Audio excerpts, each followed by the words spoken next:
जो रिकॉर्डिंग मांगते रिकॉर्डिंग के बारे में याद दिलाना चाहिए। तो भगवान किस तरह से जो है अपने आप को आवरण से ढक लेते हैं। और चूंकि भगवान अपने आप को योग माया से ढक लेते हैं, इस वजह से लोग निराकार ब्रह्म की उपासना करते हैं, क्योंकि वो अज्ञान में रहते हैं। ये सारी चर्चा कल हमने कर ली थी, ठीक है ना। अब हम आज के श्लोक पर चर्चा करेंगे, श्लोक क्रमांक 26 पर। जितन प्रभु आप पढ़ोगे।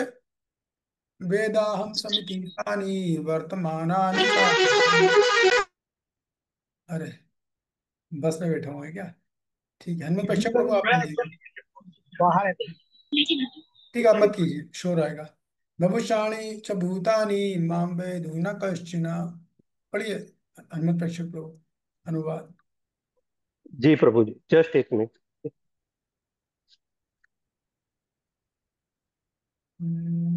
कोई और पढ़ेगा? श्लोक क्रमांक 26 ना प्रभु जी? हाँ, 26। जी प्रभु जी। अनुवाद। हे अर्जुन, श्री भगवान होने के नाते मैं जो कुछ भूतकाल में घटित हो चुका है, जो वर्तमान में घटित हो रहा है और जो आगे होने वाला है, वह सब कुछ जानता हूँ। मैं समस्त जीवों को भी जानता हूँ, किंतु मुझे कोई नहीं जानता।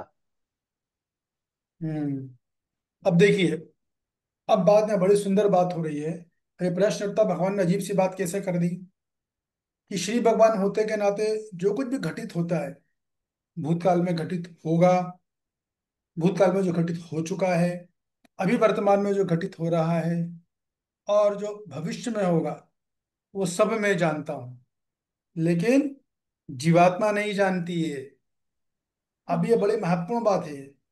कोई सोच सकते बता सकता भगवान ऐसा क्यों अचानक से ये वाला टॉपिक छेड़ रहे हैं? अभी तो उन्होंने बोला कि निराकार लोग मेरी उपासना करते हैं, क्यों? क्योंकि मैं अपने आप को ढक लेता हूँ योग माया के आवरण से। अब भगवान ये बोल रहे हैं कि भाई, आ, मैं जो सब कुछ जानता हूँ, भूत वर्तमान भविष्य तीनों को जानता हूँ। उसको बोलते हैं ना अंतर्यामी। अंतर्यामी का मतलब होता है भूत वर्तमान भविष्य तीनों को जानता हो। लेकिन मुझे कोई नहीं जानता, मुझे कोई नहीं जानता। ठीक, कैसे आ रहा है टॉपिक?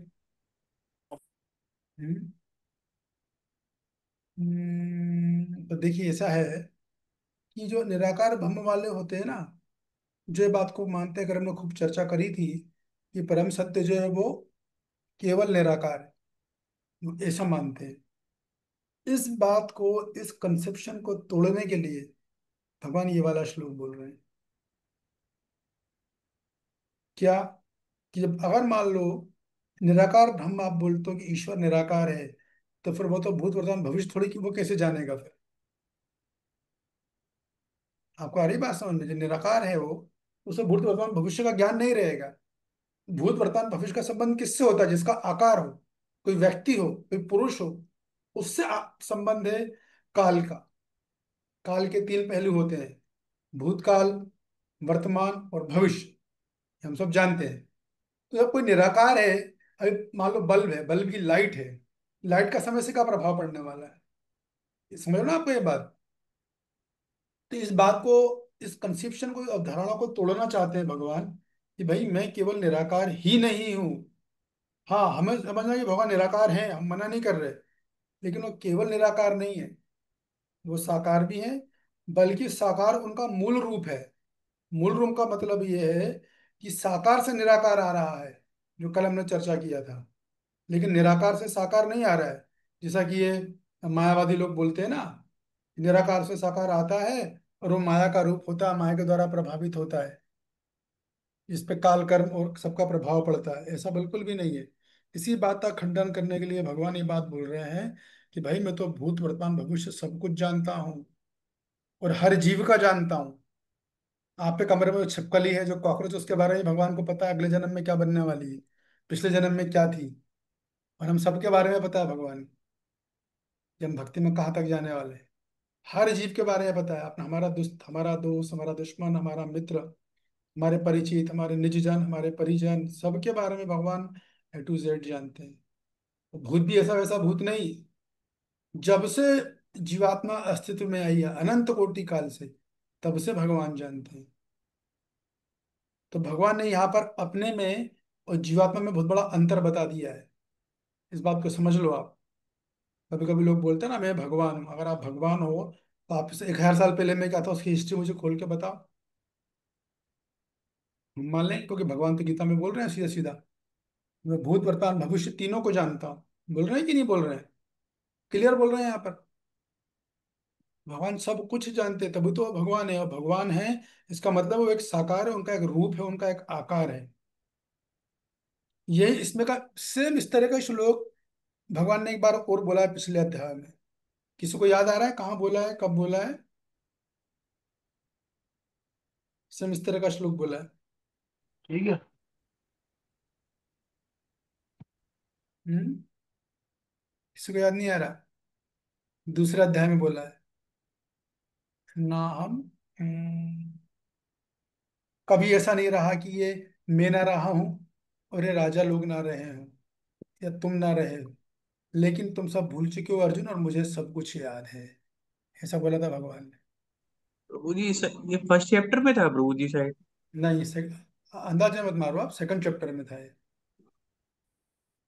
तो वहाँ भगवान इस बात को बोलते हैं। उसी से मिलती जुलती बात भगवान यहाँ पर भी बोल रहे हैं। तो जीव जो है जीव है, भगवान भगवान है। जीव कभी भगवान की बराबरी नहीं कर सकता। तो ऐसे जीव जो बोलते हैं कि भगवान निराकार है, वो बेसर पैर की बात कर रहे हैं।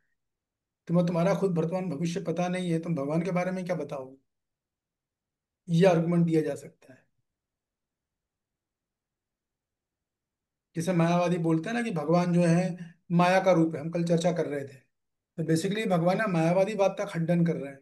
यदि मान लीजिए आप ये बोलते हो कि माया का रूप भगवान का है, मतलब वो ये मानते हैं कि भगवान की जैसे हम साधारण जीव की मृत्यु और जन्म होता है, वैसे ही भगवान की जन्म और मृत्यु होती है। तो ये साधारण जीव की जन्म और मृत्यु होती है, तो साधारण जीव जब मरता है तो सब भूल जाता है अपने पिछले जन्म का। हमें से किसी को पिछले जन्म का याद है क्या? किसी को याद नहीं। हाँ, कुछ केस अपवाद होते हैं और भगवान किसी पर कृपा करते हैं कुछ दिखाने के लिए, वो अलग बात है। बट जनरल सिस्टम तो ये है कि आदमी जब मरेगा देह छोड़ेगा पिछले जन्म का सब भूल जाएगा वो। तो अगर आप ये बोलते हो कि भगवान का शरीर माया है, तो भगवान फिर यहाँ पे ऐसा क्यों बोल रहे हैं कि उन्हें सब याद है? हमें तो कुछ याद नहीं रहता भूत वर्तमान भविष्य का। इस बात का खंडन करने के लिए, मूलतः मायावादियों का खंडन करने के लिए भगवान ने ये श्लोक बोला है। ठीक है। तात्पर्य पढ़िए और रुकते जाइए, जहां बोलूँ रुकते जाइए। तात्पर्य यहाँ पर साकारता तथा निराकारता का स्पष्ट उल्लेख है। यदि भगवान कृष्ण का स्वरूप माया होता, जैसा कि मायावादी मानते हैं, तो उन्हें भी जीवात्मा की भांति अपना शरीर बदलना पड़ता और विगत जीवन के विषय में सब कुछ विस्मरण हो जाता। रुक जाइए। ठीक है, आ गई बात समझ में? जब मैं आपको बता रहा था कि यहाँ पर जो बात है साकारता निराकारता का स्पष्ट उल्लेख है और मायावादियों को तोड़ा जा रहा है यहाँ। मायावादी तो इस बात को मानते हैं कि भाई भगवान का शरीर, भगवान को भी वो हम लोगों की तरह के साधारण मनुष्य मानते हैं ना। तो जब उनकी मृत्यु हो गई वो भूल गए, तो भगवान को ही भूल जाना चाहिए। और भगवान तो ऐसा ऐसा बोल रहे हैं कि मुझे सब याद है भूत वर्तमान भविष्य। इसका मतलब आप गलत बोल रहे हैं मायावादी सर, आपकी बात खंडन हो गया है यहाँ पे। ये बात है। आगे पढ़िए। कोई भी भौतिक देहधारी अपने विगत जीवन की स्मृति बनाए नहीं रख पाता, न ही वह भावी जीवन के विषय में या वर्तमान जीवन की उपलब्धि के विषय में भविष्यवाणी कर सकता है। अतः वह यह नहीं जानता कि भूत वर्तमान तथा भविष्य में क्या घट रहा है। भौतिक क्लमश से मुक्त हुए बिना वह ऐसा नहीं कर सकता। हम्म। तो बात समझ में आ गई। सिंपल सा है कि भगवान ने क्लियर बता दिया। प्रभुपाद जी ने भी उसी बात को बोला। जीवात्मा भगवान में अंतर दिखा दिया। क्यों? मायावादा खंडन करने के लिए। मायावादा खंडन यहाँ पर हो गया एकदम। जो बोलते हैं कि जीव जो है वह माया का वो है। आगे पढ़िए। सामान्य मनुष्यों से भिन्न भगवान कृष्ण स्पष्ट कहते हैं कि वे यह भली भांति जानते हैं कि भूतकाल में क्या घटा, वर्तमान में क्या हो रहा है और भविष्य में क्या होने वाला है। लेकिन सामान्य मनुष्य ऐसा नहीं जानते हैं। सिंपल है तो किसी और कठिनाई समझने में? सिंपल सी बात है एकदम। मैं ऑलरेडी 6 बार बोल चुका है ना। आगे पढ़िए। चतुर्थ अध्याय में हम देख चुके हैं कि लाखों वर्ष पूर्व उन्होंने सूर्यदेव विवस्वान को भी उपदेश दिया था, वह उन्हें स्मरण है। हाँ रुकिए ये। तो देखिए, भगवान बोलो ना मैं भूत वर्तमान भविष्य तीनों जानता हूँ, तो उसका प्रभा जी ने प्रमाण कोट कर दिया कि आज से कई हजारों हजारों करोड़ों करोड़ों वर्ष पूर्व भगवान ने सूर्यदेव को भगवत गीता बोली थी। गीता का ज्ञान दिया, भागवतम का ज्ञान दिया, पूरा ज्ञान दिया, जैसे ब्रह्मा जी को दिया वैसे सूर्यदेव को भी दिया ने। भगवान को पूरा स्मरण है, लाखों वर्ष पूर्व ही भगवान को याद है। इसका मतलब है कि भगवान जो है माया के अधीन नहीं है। इसका मतलब ये है कि भगवान माया के अधीन नहीं है। आगे पढ़िए। कृष्ण प्रत्येक जीव को जानते हैं, क्योंकि वे सबों के हृदय में परमात्मा रूप में स्थित है। किंतु अल्पज्ञानी प्रत्येक जीव के हृदय में परमात्मा रूप में स्थित होने तथा श्री भगवान के रूप में उपस्थित रहने पर भी श्री कृष्ण को परम पुरुष के रूप में नहीं जान पाते, हम्म। भले ही वे निर्विशेष ब्रह्म को क्यों न समझ लेते हो। तो प्रत्येक जीव जो है भगवान सबके हृदय में परमात्मा के रूप में रहते हैं, किंतु अल्पज्ञानी प्रत्येक जीव के हृदय में परमात्मा रूप में स्थित होने पर भी, भगवान रूप में होने पर भी श्री कृष्ण अपना पुष्प नहीं जान पाते। हाँ, कौन बताएगा ये बात? क्या बोल रहे हैं प्रभुपाद जी यहाँ पे? कौन बोलेगा कि कृष्ण प्रत्येक जीव को जानते हैं क्योंकि वे सबों के हृदय में परमात्मा रूप में स्थित है? ये समझ में आ गया कि भगवान सबके हृदय में बैठे हैं। भगवान सब जीव के हृदय में भूत वर्तमान भविष्य को जानते हैं। छिपकली के बारे में भी, सांप के बारे में भी, मेरे बारे में भी, आपके बारे में भी, आपके दुश्मन के बारे में भी, मेरे मित्र के बारे में, सबके बारे में टू जेड उन्हें पता है। यहाँ तक कि हम इस समय में क्या क्या विचार आ रहे हैं वो भी भगवान जानते हैं, टोटल ए टू जेड।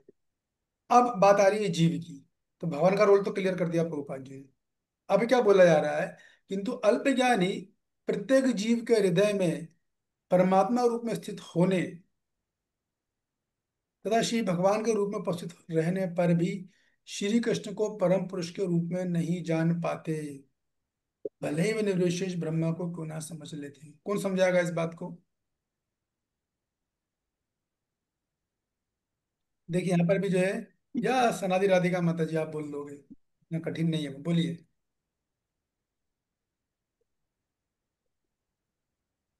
बोलिए।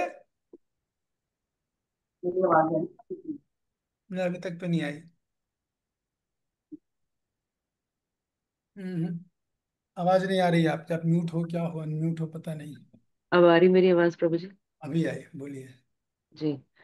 प्रभु जी, जैसे आपने कल बताया था तीन निर्विशेषवादी होते हैं, उसमें से एक प्रकार जो अपने मायावादी का बताया था कि जो मानते हैं कि भगवान का रूप माया है और भगवान का रूप माया होने के कारण वह तीन गुणों के अधीन है।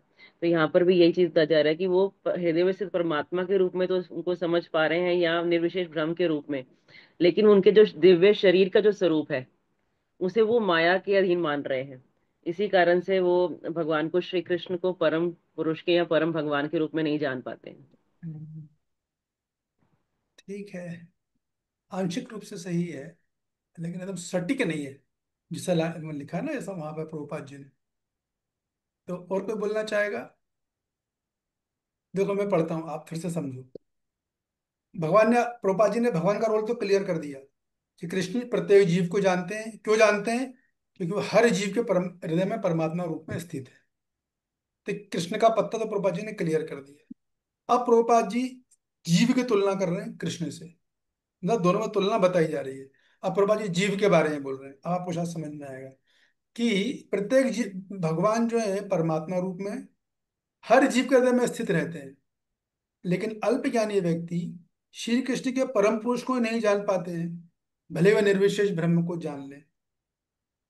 अब समझ में आया क्या बोल रहे हैं यहाँ पे? बात बड़ी सिंपल है वो। यस, हर्षना जी बताइए। हरे कृष्ण प्रभु जी। एक वो जैसे आपने बताया था निर्विशेष जो है ये मानते हैं कि वो हर एक मनुष्य को ईश्वर के रूप में ही तुलना करते हैं, क्योंकि सभी में ईश्वर भी विद्यमान रहते हैं। तो हर एक जीव को वो ईश्वर के तले ही मानते हैं, इसलिए वो भगवान परम पुरुष को नहीं मानते हैं, भगवान कृष्ण को नहीं मानते। ओके ठीक है। यस सुनीता जी बताइए। हरे कृष्ण प्रभु जी, सादर प्रणाम। सदर प्रणाम। प्रभु जी, वो ये नहीं समझ पाते कि भगवान श्री कृष्ण सभी कारणों के कारण है, इसलिए वो भगवान को भगवान के रूप में नहीं समझ पाते हैं। अच्छा अच्छा, ठीक है। हर्षना जी का भी कुछ हद तक सही है, आपका भी प्रिंसिपल वाइज सही है आपका भी उत्तर। हालांकि बात बिल्कुल सिंपल है वो। यस ऐश्वर्या राधा जी। हरे कृष्ण, दंडवत प्रणाम प्रभु जी।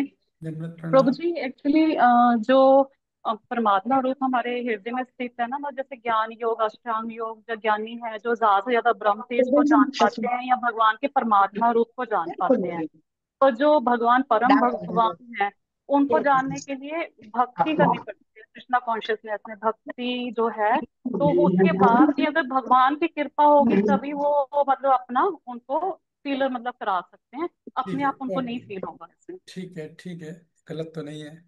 यस नीलांचल माता जी। हरे कृष्ण प्रभु जी, आपको सादर प्रणाम। प्रभु प्रणाम। जी, रामायण में आया है कि हरि व्यापक सर्वत्र समाना, प्रेम से पूरे जाना। इसमें कुछ ऐसा है क्या प्रभु जी? कहाँ से आवाज आ रही है? अच्छा, जय दिव्य श्याम। माता दी, दिव्य आपका श्यामा देवी दासी। दिव्य श्याम माता जी। तो देखिए, ये बिल्कुल सिंपल है। ओफ, ओफ, बिल्कुल प्रभु जी, सिंपल मेरा है। आंसर गलत है क्या? एक्चुअली आंसर आप सभी के सही है, लेकिन आप वहां जो प्रोपात जी कह रहे हैं ना, वो बड़ी सिंपल सी बात बोल रहे हैं, वो लोग आप पकड़े नहीं पाए। बाकी आप सबके आंसर सही है, गलत किसी का नहीं है, फिलोसफिकली आप सब सही हो। लेकिन ये बिल्कुल सिंपल सी बात है वहां पर। चलो लास्ट तनु माता जी बोलिए, क्या बोल हरे रहे हैं कृष्ण प्रोपात जी? प्रभु। हरे कृष्ण प्रभु जी, दंडवत प्रणाम। प्रभु जी ये कहना चाह रहे हैं कि भले ही परमात्मा रूप में भगवान सबके हृदय में व्याप्त है, लेकिन फिर भी क्या? भगवान की कृपा से ही वो उनको परम पुरुष में जान पाता है। अदरवाइज लास्ट तक वो निर्विशेष ब्रह्म तक ही छू पाते हैं। परम पुरुष तक कोई विरला ही पहुंच पाता है। हाँ, सिंपल सी बात है यहाँ पर कि देखो, भगवान तो हर जीव के भूत वर्तमान भविष्य को जानते हैं, क्योंकि परमात्मा रूप में स्थित है। और वही भगवान परमात्मा रूप में जीव के हृदय में स्थित है, इसको समझो आप। परमात्मा जीव के हृदय में बैठे हैं, और परमात्मा जीव के सब जान रहे हैं, भूत वर्तमान भविष्य। और उसी जीव के हृदय में बगल में परमात्मा बैठे हुए हैं। लेकिन वो लोग ये नहीं, कुछ को तो ये नहीं पता कि ये परमात्मा रूप में मेरे हृदय में है। और कुछ कि कृष्ण परम पुरुष भगवान है, ये तो भूल ही जाओ। बहुत कुछ होते हैं जरा से, तो वो निर्विशेष भ्रम तक को समझ लेते हैं। तो भलिया प्रभुपाद जी बोला आप निर्विशेष भ्रम को समझ भी लो। तो प्रभा जी तो निर्विशेष ब्रह्मवादियों को, मायावादी और निराकारवादी पे अटैक कर रहे हैं ना, कि आपने समझ भी लिया, लेकिन आप श्री कृष्ण परम पुरुष को नहीं जान पा रहे, तो वो जान ही नहीं पाते हैं। क्यों? क्योंकि श्री कृष्ण का जो भगवान स्वरूप है वो बहुत दिव्य है। दिव्य तो तीनों ही है, तीनों एस्पेक्ट दिव्य हैं। अपना ये ब्रह्म ज्योति, परमात्मा और भगवान। लेकिन कुल मिला के प्रभुपाद जी ये बोल रहे हैं कि कृष्ण जानते हैं जीव के बारे में, मगर जीव परम पुरुष के बारे में कुछ नहीं जानता। बहुत से बहुत कुछ लोग हैं तो इतना समझ जाते हैं कि निर्विशेष ब्रह्म है, लेकिन श्री कृष्ण ये पूर्ण पुरुषोत्तम, लीला पुरुषोत्तम भगवान है, ये नहीं जान पाते वो लोग। वो कौन जानता है? केवल भक्त, जैसा तनु जी बोल रहे हैं, केवल भक्त जान पाते हैं। आगे पढ़िए, वे सूर्य के समान है। निसंदेह श्री कृष्ण का दिव्य शरीर अनश्वर है। वे सूर्य के समान है और माया बादल के समान है। भौतिक जगत में हम सूर्य को देखते हैं, बादलों को देखते हैं और विभिन्न नक्षत्र तथा ग्रहों को देखते हैं। आकाश में बादल इन सबों को अल्पकाल के लिए ढक सकता है, किंतु यह आवरण हमारी दृष्टि तक ही सीमित होता है। सूर्य, चंद्रमा तथा तारे सचमुच ढके नहीं होते।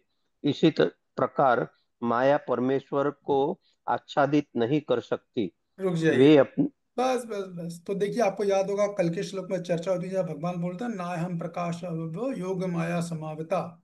उसी बात को प्रोपात जी ने यहाँ पर फिर से यहाँ डाल दिया, पिछले श्लोक के को इस तात्पर्य में डाल के प्रोपात जी ने सूर्य और बादल की उपमा दी है, जो हमने कल चर्चा कर ली थी ऑलरेडी। अभी कौन इस उपमा को समझाना चाहेगा और क्यों दिए यहाँ पर? कनेक्शन बिठाओ आप लोग, क्लियर समझ। देखो ऐसे मैं आपको सिखा रहा हूँ कैसे कैसे तात्पर्य का बारीकी से अध्ययन किया जाता है।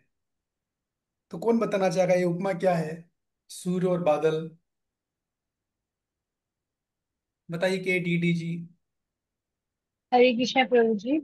दंडवत प्रणाम प्रभु जी। जैसे आपने बताया था कि भगवान की जो आपने कल बताया था कल के में कि भगवान के स्वरूप को अभक्त नहीं जान पाते हैं, लेकिन भक्त जान जाते हैं, क्योंकि वो सुख मतलब भक्तों की सुख को देख नहीं सकते ना, उनसे ईर्ष्या करते हैं।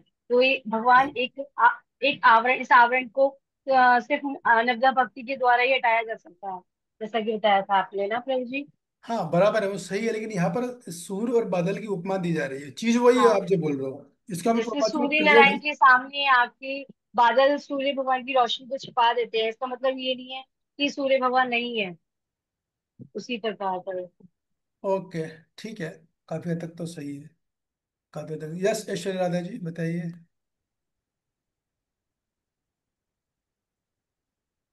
आवाज नहीं आ रही आपकी, आप बोल रहे हो क्या? पता ही नहीं बोल रहे हैं कि नहीं बोल रहे सॉरी प्रभु जी, ये ना पहले से हैंड रेस था।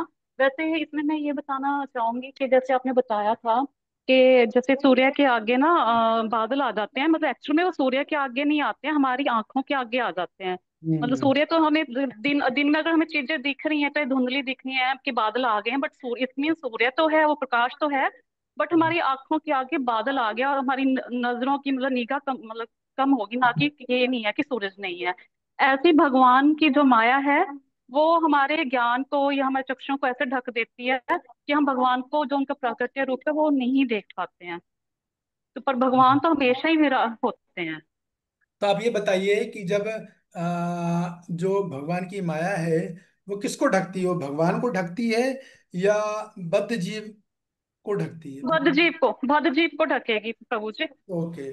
और जो सूर्य और बादल की बात है, इसमें बादल किसको ढक रहे हैं, सूर्य चंद्रमा को ढक रहे हैं या कि लोगों की दृष्टि को ढक रहे हैं? लोगों की दृष्टि को। हाँ, इसी बात को यहाँ बोला जा रहा है। तो यहाँ पर सूर्य की जो तुलना की गई वो भगवान से की गई है, बादल की जो तुलना की गई वो किससे की गई है? माया से, बदे जी माया। से। माया तो कौन सी माया?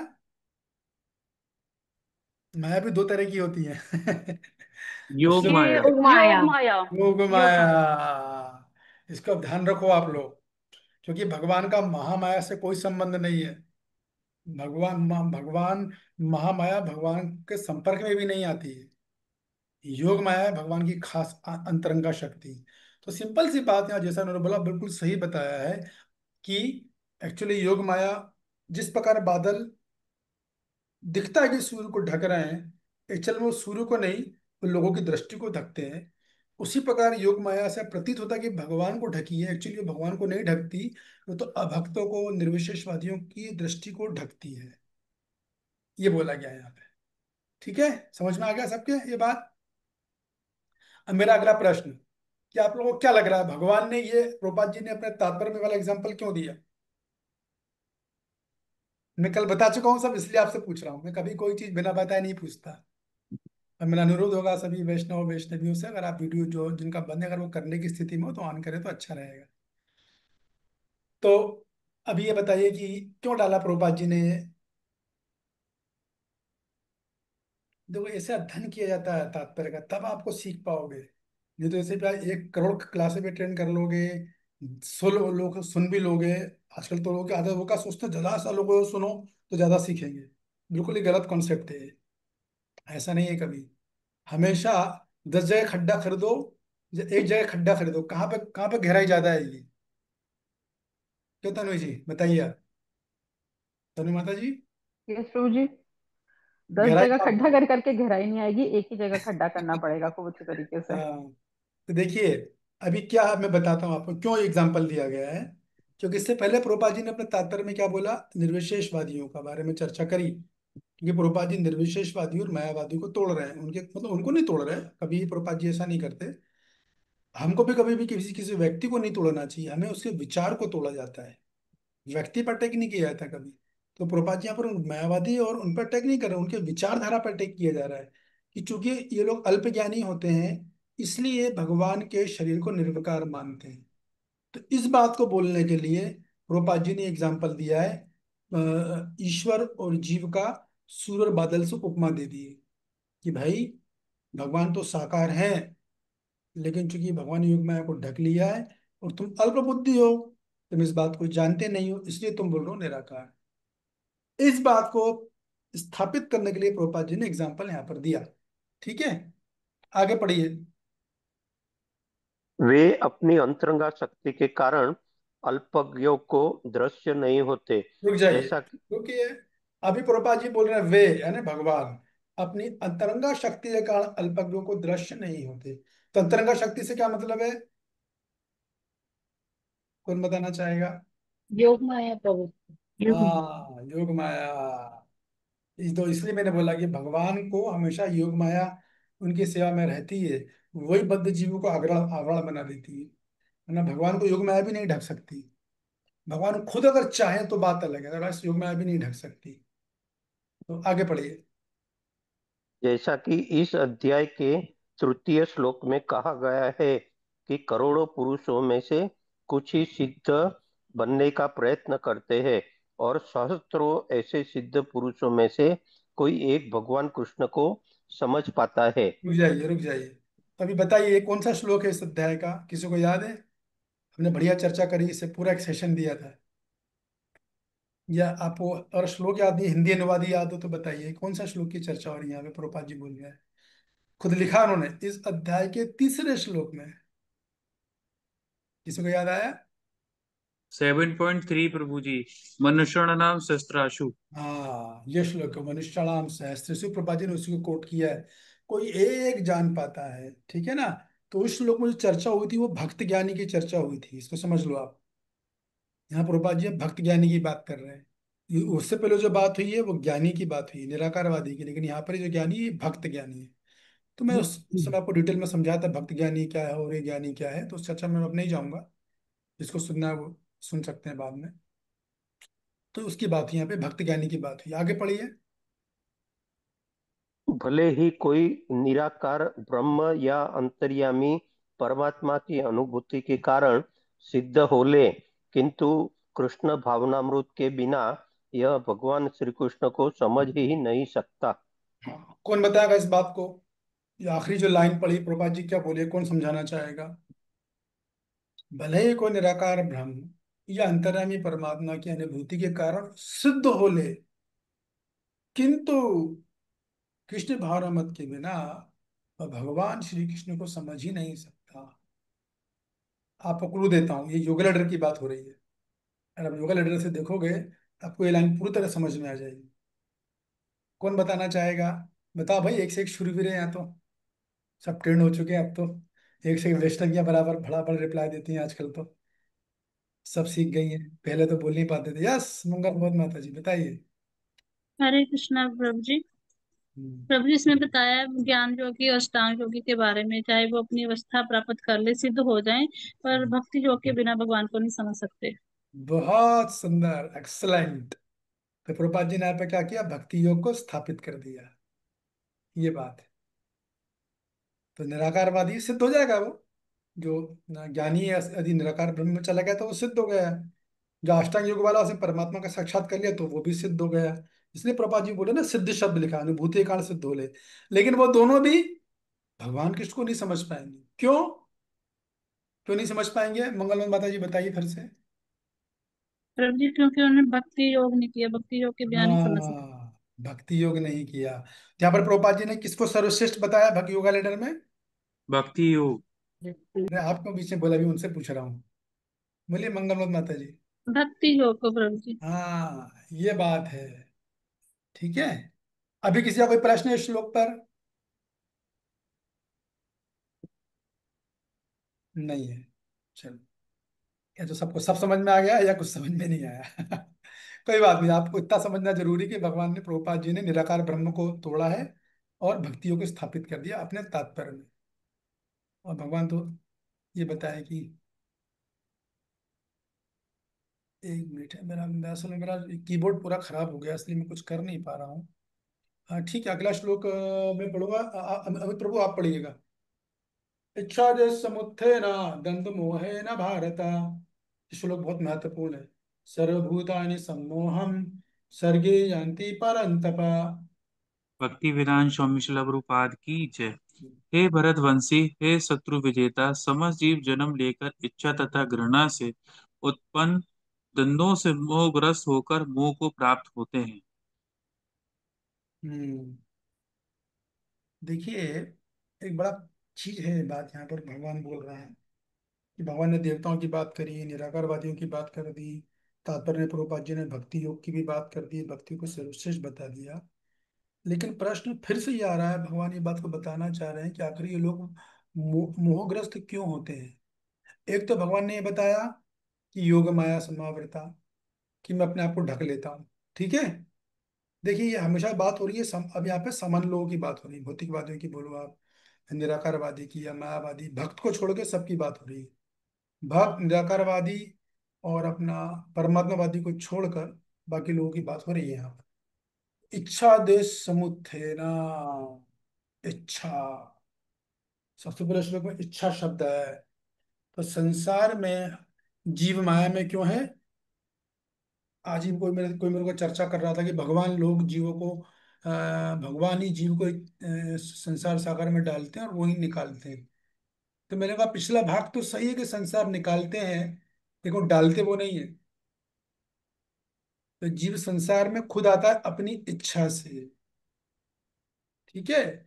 क्या इच्छा है जीव की, कौन बताएगा, क्यों वो संसार में आता है, भव सागर में क्यों फंसता है जीवात्मा। यस प्रियंका जी। हरे कृष्ण प्रभु जी, सवर प्रणाम। कदर जी। प्रभु जी, मैं बताने का प्रयास करूंगी, यदि मतलब क्षमा करना यदि गलत हो जाए तो। जैसे हम सभी ना भगवान के ही पास थे, मतलब हम भगवान के ही पास थे, लेकिन हमारी इच्छा थी, जैसे हम घर पर ही रहते हैं, मम्मी पापा बोलते हैं कि नहीं बेटा मेले में नहीं जाना, नहीं जाना, वहां खो ठीक है जाएगी, कुछ ठीक है ठीक है, दिक्कत हो डिटेल नहीं जाएगी। चाहिए, डिटेल नहीं, आप ये बताओ कारण क्या है आने का। प्रभु जी, हमारी इच्छाएं रहती हैं बस भोगने की। परफेक्ट, ये आंसर है। तो उत्तर आप लोगों को सब में, आपको नहीं सभी से करा, आप लोग यहाँ पर टू द पॉइंट पहले बोलना सीखो उत्तर को, है ना। तो पॉइंट आंसर देना चाहिए। फिर जब मैं बोलूंगा डिटेल तब आप डिटेल में बोलो ना। सिंपल आंसर है इच्छा। तो इस श्लोक में भगवान ने पहले बोला इच्छा देश समुत्थेना। अब इच्छा आ गई तो क्या होगा, अब आगे की बातें मैं बताऊंगा। अगर आप लंबी कहानी खींचोगे तो फिर मेरे को ज्यादा सेवा नहीं कर पाऊंगा फिर मैं आप लोगों की ना, ये बात है। तो इच्छा देश समुत्थेना, जीव की इच्छा है संसार को भोगने की। जीव की इच्छा भी भगवान की सेवा करने की नहीं है। तो जिन जीवों की इच्छा, संसार में अधिकतर जीव ही ऐसे हैं जिनको संसार को भोगने की इच्छा है। मैं भी बनूंगी माधुरी दीक्षित, ये क्या है, संसार को भोगने की इच्छा है। वो चाहे तो बोल सकती थी मैं भी राधा रानी की दासी बनूं, लेकिन ये इच्छा नहीं है, है ना। एसल वर्ल्ड में रहूंगा मैं और कहीं नहीं जाऊंगा मैं, ये क्या है, वो जीव की इच्छा है। वो ये बोल ही रहा कि मैं, मेरे को आ लेके चलूं तुझे नीले गगन के तले, वो ये बात ही नहीं कर रहा है। तो चूंकि जीव इस संसार को भोगने की इच्छा है, इसलिए संसार ने पूरा माया जाल रच दिया। नहीं तो भगवान की कुछ इच्छा नहीं है इसको रचने की। कोई सरकार नहीं चाहती कि पुलिस डिपार्टमेंट बने, वो जेलों को रखा जाए, जेल का खर्चा उठाओ, उन पर इतने लोगों को नौकरी पे लगाओ, वो जेल से भागे तो जेलर की नौकरी चली जाए, वो अलग, उसका दुनिया भर का प्रॉब्लम है। कोई सरकार नहीं चाहती कि जेल बनाए, क्या करें, बनाना पड़ता है क्योंकि जीव की इच्छा है चोरी करने की। वैसे ही जीव की इच्छा संसार को भोगने की है, इसलिए भगवान को क्या कर सकते हैं, भोगो जाके। तो उसके लिए बनाया गया। अभी होता क्या है, इच्छा द्वेष समुत्थेना। अभी समझो इस बात को आप, क्या लिंक है। जीव संसार को भोगने आता है, जीव आता है संसार को भोगने के लिए।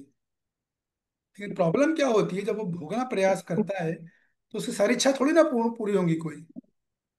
ठीक है, अभी हम लोग सुबह से उठ रहे हैं, सुबह 6 बजे उठी है तनु माता जी, 6:30 12 घंटे हो गए। तो 12 घंटे में कितनी सारी उन्होंने इच्छाएं करी होंगी, हम सब ने बहुत सारी इच्छाएं करी होंगी, है कि नहीं। लेकिन बहुत सारी इच्छाएं करा, तो कितनी इच्छाएं पूरी हुई होंगी, हार्डली आधी, एक आध दो। सोचो कितनी इच्छाएं हमने अभी तक करी होंगी, नहीं हुई पूरी। तो संसार में किसी की इच्छा पूरी होंगी नहीं, क्योंकि जगत बना ही ऐसा है। तो होता क्या है, जब जीव इच्छा करता है संसार को भोगने की, तो जब वो भोग नहीं पाता है, उसके भोगने में कोई व्यक्ति बाधा बनता है, कोई व्यक्ति बाधा बनता है, कोई स्थिति बाधा बनती है, तो उस व्यक्ति से, उस कोई वस्तु बाधा बनती है, तो उस व्यक्ति से, उस वस्तु से, उस परिस्थिति से वो क्या, द्वेष उत्पन्न हो जाता है। समझो इस बात को, टेक्नोलॉजी को समझो। अब इसलिए द्वेष उत्पन्न होगा, द्वेष मतलब नफरत या चिढ़, ठीक है ना। द्वेष उत्पन्न हो गया, नहीं चाहिए मुझे ये व्यक्ति, हमें इसकी शक्ल ही नहीं देखनी, ऐसा लोग बोलते हैं। मुझे उस परिस्थिति में रहना ही नहीं है, या मुझे ये वस्तु चाहिए ही नहीं है, ऐसा लोग बोलते हैं। इच्छा पूरी में द्वेष उत्पन्न हो गया। और अगर इच्छा पूरी हो गई तो क्या उत्पन्न हो गया, जय द्वेष। शांति माता जी। लोभ और इच्छा हम्म। पूरी करने की। श्लोक में क्या बोला भगवान ने, मोह मोह। मोह। मोह। देखिए, मोह तो है वो लोभ से भी गहरा है। लोभ जब बहुत बढ़ जाता है ना, गहरा, तो हो जाता मोह। मोह इतनी भयानक चीज होती है कि मोह में आदमी अंधा हो चुका होता है। उसको सही क्या है, गलत क्या है, धर्म क्या है, अधर्म क्या है, पाप क्या है, पुण्य क्या है, सब जानते हुए भी वो भूल जाता है। उसे कुछ ज्ञान नहीं रहता है। ये मोह का लक्षण है। तो मोह जो है संसार में बांधता है। मोह हमेशा संसार में बांधता है। और द्वेष वो भी बांध देता है। तो इच्छा से दो चीजें उत्पन्न हो गई। इच्छा करी, पूरी हो गई, तो मोह उत्पन्न हो गया। नहीं हुई तो द्वेष उत्पन्न हो गया। अब ये दोनों के द्वंद में वो जीव फंस गया। इसलिए बोल रहा है, इच्छा देश समुत्थे न द्वंद मोहे न भारता। द्वंद में फंस गए अब। एक इच्छा पूरी हुई, दूसरी पूरी करा, दूसरी नहीं, तीसरी हुई, तीसरी नहीं, चौथी करेगा। द्वेष भी करेगा, मोह भी करेगा, इस प्रकार वो पूरी तरह फंस गया जाल में। इतने खतर, जैसे रेशम का कीड़ा होता है ना, रेशम का कीड़ा आपको पता है? रेशम का जो कीड़ा होता है, वो खुद से जाल बनाता है। लेकिन वो बनाते बनाते बनाते बनाते बनाते ये भूल ही जाता, सोचता बस थोड़ा सा और बना लूं, थोड़ा सा इच्छा और पूरी कर लूं। वो भूल ही जाता है कि दरवाजा बंद हो गया, वो अपने जाल में खुद फंस जाता है। इसी प्रकार जीवात्मा इस संसार में इच्छा पैदा करके मोह और द्वेष के जाल में फंस जाता है। और ये भक्ति में भी होता है। ये मत सोचिए कि हम भक्ति कर रहे हैं तो नहीं, नहीं, भक्ति में भी लोगों को बहुत मोह हो जाता है, सेवा से मोह हो गया है, मंदिर से हो गया है। ऐसा नहीं होना चाहिए। जब तक हमारी सेवा में डिटैचमेंट का भाव नहीं हो, अगर सेवा में मोह और सेवा की दूसरों को मिल गई, तुरंत द्वेष उत्पन्न हो जाएगा। उसी टाइम द्वेष उत्पन्न हो। और मोह हो गया उस सेवा से, तो मान सम्मान मिलेगा, वो हम ले लेंगे, वो हमारा हो जाएगा। तो बड़ा सूक्ष्म बिंदु होते हैं ये सारे। ठीक है ना? तो इच्छा में भी हम भी जब भक्ति करते हैं, हमें भी ये ध्यान रखना चाहिए कि हमें कभी भी मोह और द्वेष के जाल में नहीं फंसना चाहिए, भक्ति में भी। खतरनाक चक्कर है, इससे एक बार फंसे तो निकलना मुश्किल है। कोई साधु की कृपा हो तो निकल पाओगे, ये तो नहीं निकल सकते आप उस जाल से। ये जाल ही ऐसा है। तो वो तो बोला दंड मोह है ना भारत, पूरी तरह फिर मोह में फंस, फिर वो किसी की सुनेगा नहीं। फिर दिमाग काम नहीं करता उसको। जैसे सुअर, इंद्रदेव बन गए थे ना सुअर, ब्रह्मा जी ने उठाने आए थे, अरे तुम तो इंद्र हो भाई, पूरे संसार के राजा हो, स्वर्ग के राजा, क्या कर रहे हो यहाँ पे, लेटिन खा रहे हो? बोला नहीं नहीं, आप कैसी बात कर रहे हैं, कितनी, देखो कितनी सुंदर बीवी है मेरी। कितने प्यारे प्यारे बच्चे हैं मेरे। मोह ऐसा होता है, मोहग्रस्त हो जाता है। तो जीव इच्छा करता है, इच्छा से द्वेष और मोह उत्पन्न होता है। द्वेष का प्रेरणा भी बोल सकते हो, उस चक्कर में वो फंस जाता है। और इसीलिए वो भगवान को जान, एक कारण भगवान ने वो बताया, दूसरा कारण ये बताया कि नहीं भाई, जीव भी पूरी तरह जिम्मेदार है। कल को मान लो कोई बोले कि भगवान आपको बोल रहे हो ना कि आप ढकते हो। एक सेकंड में आया, एक सेकंड।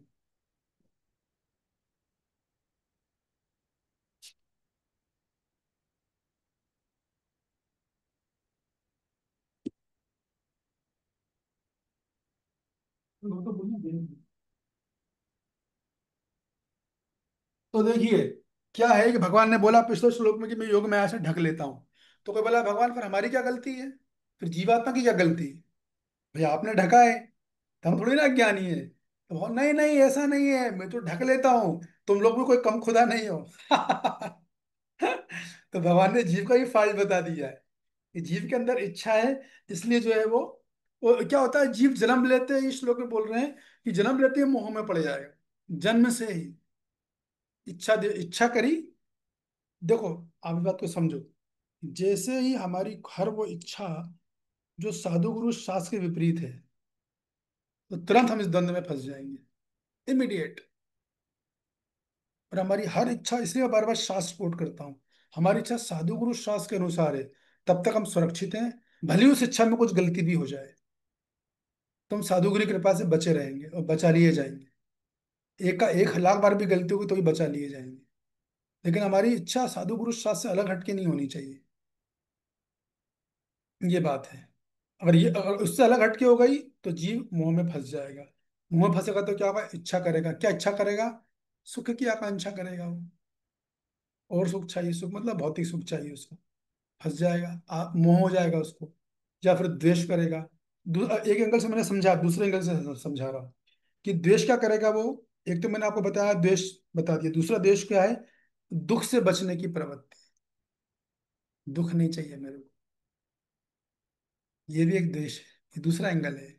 इस श्लोक को कई एंगल से बोला जा सकता है, कहने के एंगल से, लेकिन मैं सोच रहा आप लोग कंफ्यूज ना हो। तो द्वेष का मतलब एक अर्थ है भी ये दुख से बचने की प्रवृत्ति, दुख नहीं चाहिए मुझे भगवान लाइफ में, जीवन में। भक्त का क्या है, आने दो, नो प्रॉब्लम, भगवान आपके चरण कमल चाहिए मुझे बस, दैट्स ऑल। आपके चरण कमल है ना, आने दो दुख को, कोई दिक्कत नहीं। आपका सब कुल्लो कुंती महारानी की तरह नहीं है, लेकिन लेकिन भाग लोग तो दुख से भागते हैं ना। गर्मी लग रही है, गर्मी लग रही है, चलो कुल्लू मनाली चलेंगे। अब कुल्लू मनाली जाते भी है गर्मी से बचने के लिए भी, लेकिन वहाँ इतनी गर्मी उनको हो जाती है आपस में लड़ाई झगड़े में, वो बोलते हैं आप कभी जाना ही नहीं। क्योंकि वो इस चीज को समझ नहीं पाते, हम जिस दुख से बचने के लिए जा रहे हैं वो तुम्हारे पीछे पीछे चल ही रहा है। जिस प्रकार गाय का बछड़ा लाखों गाय को झुंड में अपनी माँ को पहचान लेता है, उसी प्रकार हमारा दुख, हम दुनिया में कहाँ भी भाग ले, विदेश चले जाए, वो दुख पीछे पीछे आपके आ ही जाएगा। इसलिए भक्त लोग कभी दुख से नहीं भागते, उन्हें पता है फालतू है भागना। अगर आना है तो मैं कहीं पर भी जाऊँ, वो आएगा ही आएगा, उससे बचोगे कैसे, आप बच नहीं सकते। एक ही तरीका, भगवान के भक्ति की शरण लो, गुरु साथी की शरण लोगे तो दुख तो तब भी आएगा, लेकिन वो हमें प्रभावित नहीं करेगा, बस ये डिफरेंस आएगा। लेकिन भौतिकवादी इस चीज को जानते नहीं है, तो वो दुख से भागते हैं, इसको बोलते हैं द्वेष। तो ये दोनों मिलकर सुख दुख के चक्कर में, सुख की आकांक्षा, दुख से भागना, फंस गया वो दुख चंचल में, बस चक्र में, अब वो निकल नहीं पाएगा, वो अब निकल नहीं पाएगा, क्योंकि जन्म लेती हुई माया के जाल में उलझ जाता है, और राग देश के वशीभूत होकर फिर वो भक्ति से विमुख हो जाते हैं। तो देखिए, मैं एक साथ दो लोगों की बात कर रहा हूँ, भौतिकवादी की भी बात कर रहा हूँ, भक्तों की भी बात कर रहा हूँ, ताकि आपको दोनों समझ में आए कि भक्त कैसे रिस्पॉन्स देता है। भौतिकवादी दुख से भागता है, और भक्त दुख में भाग लेता है। देखो दोनों में कितना अंतर है। कि participates, fine Krishna, no problem. अगर आपको ये स्वीकार है, अगर आप मुझे दे रहे हो, जितना मुझ में होगा मैं सहने का प्रयास करूंगा। मुझे पता है कि आप मुझे दुख दे रहे हो तो जरूर मेरा कुछ भला होगा, आप जरूर मुझे कुछ सुखाना चाह रहे होगे, या आप मुझे किसी सेवा के लिए मुझे ट्रेन कर रहे हो, आप कोई सेवा मेरे। और रियलिटी में ये आचार बताता है, जब हमारे लाइफ में दुख तकलीफ आती है ना, कभी भी लोग बोलते हैं प्रभु जी पूरी लाइफ में स्ट्रगल चला है मेरा, तो हाँ, सौभाग्यशाली हुआ आप, क्योंकि भगवान आपको कोई सेवा देना चाहते हैं। उस सेवा देने के लिए आपको आपको चुन लिया है भगवान ने, कि ये सेवा मैं इनको दूंगा, इससे से ट्रेन कर, अभी तो तैयार नहीं है, ट्रेन कर रहा हूँ मैं इसको। ये भक्ति है। दुख भी जो आते हैं एक्चुअली में हमें भगवान की सेवा के लिए चुन लिया है, और उस सेवा के लिए हमें तैयार किया जा रहा है। समझना चाहिए इन चीजों को। इसलिए बोलते हैं भक्ति बड़ी रहस्यमय है। सही व्यक्ति से सुनोगे, शास्त्र के माध्यम से सुनोगे तो समझोगे, वरना भटक जाओगे, पूरी तरह भटक जाओगे। ये बात है। तो पिछले श्लोक में भगवान ने क्या बताया, मैं कितना बड़ा ज्ञानी, भूत वर्तमान भविष्य सभी जानता हूँ। और जीव, वो तो पूरा अज्ञानी है, मतलब वो तो इच्छा के समुद्र में खाया, उस खोया हुआ इच्छा और देश के समुद्र में ही फंसा हुआ है। ये बात है। ठीक है, और क्या बोलना चाहिए। तो इच्छा और देश का मूल कारण क्या है, कौन बताएगा। नहीं सॉरी, मैंने गलत बोला। आ, द्वेष और मोह का मूल कारण क्या है, ये समझ प्रभु। प्रभु जी, द्वेष और मोह का कारण इच्छा है प्रभु जी, गुड, जीव ये की इच्छा है। बस यही इच्छा है। और यही इच्छा जो है जीव में संसार में फंसने का कारण है। हल क्या है इसका, हल कौन बताएगा, संसार चक्र से कैसे बाहर निकल सकते हैं, ये तो समस्या हो गई। हल क्या है अब, ये मोह और द्वेष के चक्र से कौन और कैसे बाहर निकल सकता है, यस बताइए Priyanka ji, to the point बोलिएगा, बोलिए। हरे हरे कृष्ण प्रभु जी, सारे प्रणाम। प्रभु जी, भक्तों की शरण में रहना और भक्त के शरणागत होना। भक्तों की शरण में रह के हम अच्छे से भक्ति करेंगे तो सब चीजों से पार निकल जाएंगे। और उसके बाद अगला क्या बोला आपने। भगवान की शरण और भक्तों की शरण लेने से इस संसार से पार उतर जाएंगे। मतलब तो जन्म मरण से बच जाएंगे। ठीक है। तो भक्तों की शरण लेने से का अर्थ पता है आपको क्या है? भक्तों की शरण लेना का अर्थ है प्रभुपाद जी की शरण लेना, हमारे जो तिरुपति आचार्य उनकी शरण लेना। इसको समझो आप, ठीक है? तब आप बचोगे। यस नैना कृष्ण माता जी बोलिए। हरे कृष्ण प्रभु जी प्रणाम। तो हाँ द्वेष और मतलब इच्छा से अगर हमें बचना चाहिए तो हमें गुरु साधु और शास्त्र की अ, शरण लेना चाहिए प्रभु। हाँ, तो परफेक्ट आंसर है एकदम, बिल्कुल सही है। यस राधा अष्टमी जी बोलिए। हरे कृष्णा प्रभु जी, दंडवत प्रणाम। ये प्रणाम। प्रभु जी, जो माता जी ने बोला है गुरु शास्त्र साधु अच्छा, गुरु साधु शरण शास्त्र। लेनी चाहिए हमें। Okay very good. अब एक आंसर मैं आपको और देता हूँ कि देखिए, हमको कभी किसी हम में से किसी को इस धोखे में नहीं रहना चाहिए कि मेरे मन में भौतिक इच्छा नहीं है। कि मेरे मन में बिल्कुल संसार को सुख भोगने की इच्छा नहीं, ऐसा कोई है यहाँ पर क्या? ये तो बताए, हम्म। है ना? तो नम्रता क्या है? स्वीकार करना चाहिए, हाँ मेरे में इच्छाएं हैं। ये भगवान को बहुत पसंद आता है। अभी क्या होता है, जब इच्छाएं हैं ना, तब उस इच्छा को संसार से उठाकर भगवान की तरफ लगा देते हैं। जो इच्छा हमारे मन में है उसको हम भगवान के भक्तों में लगा देते हैं। ठीक है?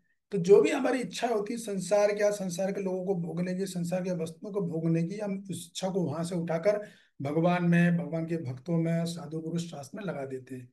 तो देखिए, इच्छा वही रहती है, इच्छा नहीं बदलती। इच्छा का दिशा बदलने से संसार चक्र से आदमी मुक्त हो जाता है। तो वो इच्छा, देखो कितनी इंटरेस्टिंग बात है कि वो इच्छा जो आपको संसार चक्र में बांध रही थी, वही इच्छा आपको संसार से मुक्त करा सकती है। शर्त ये है कि आप उसकी दिशा बदल दो बस। आपको भौतिकवाद लोगों से प्रेम होता है, हटाओ, वो प्रेम भक्तों से कर लो, खत्म, प्रॉब्लम सॉल्व। ये बात भक्ति योग की, इसलिए प्रभुपाद जी भक्तियों को इतना महत्व दे रहे हैं। तो इच्छा, कभी कभी लोग बोलते हैं ना इच्छा मार दो, इच्छा हटा लो, या बोलते हैं मेरे में इच्छा नहीं है, सब चीटिंग बिजनेस है। इच्छा प्रभुपाद जी बोलते हो आत्मा का स्वभाव है, आत्मा का अंग है, ऐसा मान लो। तो इच्छा कभी भी जीव से अलग नहीं की जा सकती, लेकिन जीव या हम लोग उस इच्छा की दिशा को बदल सकते हैं। जगत से हटाकर जगदीश में लगा दो, भोगी से हटाकर योगी में लगा दो, हो गया काम खत्म। इतना ही करना है, तो सब हम लोग धीरे धीरे शुद्ध हो जाएंगे। जो हमारी इच्छा भी है ना, जैसे कि कुब्जा का एग्जाम्पल है। कुब्जा ने भगवान को प्राइवेट में बुलाया था अपने रूम में, भगवान गए भी थे, लेकिन तो भगवान के स्पर्श में आई तो एकदम शुद्ध हो गई। ये ये बात है कि नहीं? तो ये बात है। तो ये आपको मैंने पूरा सब कुछ बता दिया इसमें। अब रहा सवाल तात्पर्य का, तो पढ़िए तात्पर्य, पढ़िए, कौन पढ़ रहे थे? मैं पढ़ रहा था। हाँ पढ़िए। तात्पर्य इस प्रकार है, जीव की स्वाभाविक स्थिति शुद्ध ज्ञान रूप परमेश्वर की अधीनता है। मोहवश जब मनुष्य इस शुद्ध ज्ञान से दूर हो जाता है तो वह माया के वशीभूत हो जाता है और भगवान को नहीं समझ पाता। लिख जाइए। कौन बोलेगा क्या लिखा है प्रभुपाद जी ने यहाँ पे पहली लाइन में? सिंपल सी बात है एकदम, कुछ भी कठिन नहीं। कौन बोलना चाहेगा? एक सेकंड है बस, एक सेकंड में अपनी मैं गिलास पानी ले आऊं, फिर मैं आगे सुनता हूँ।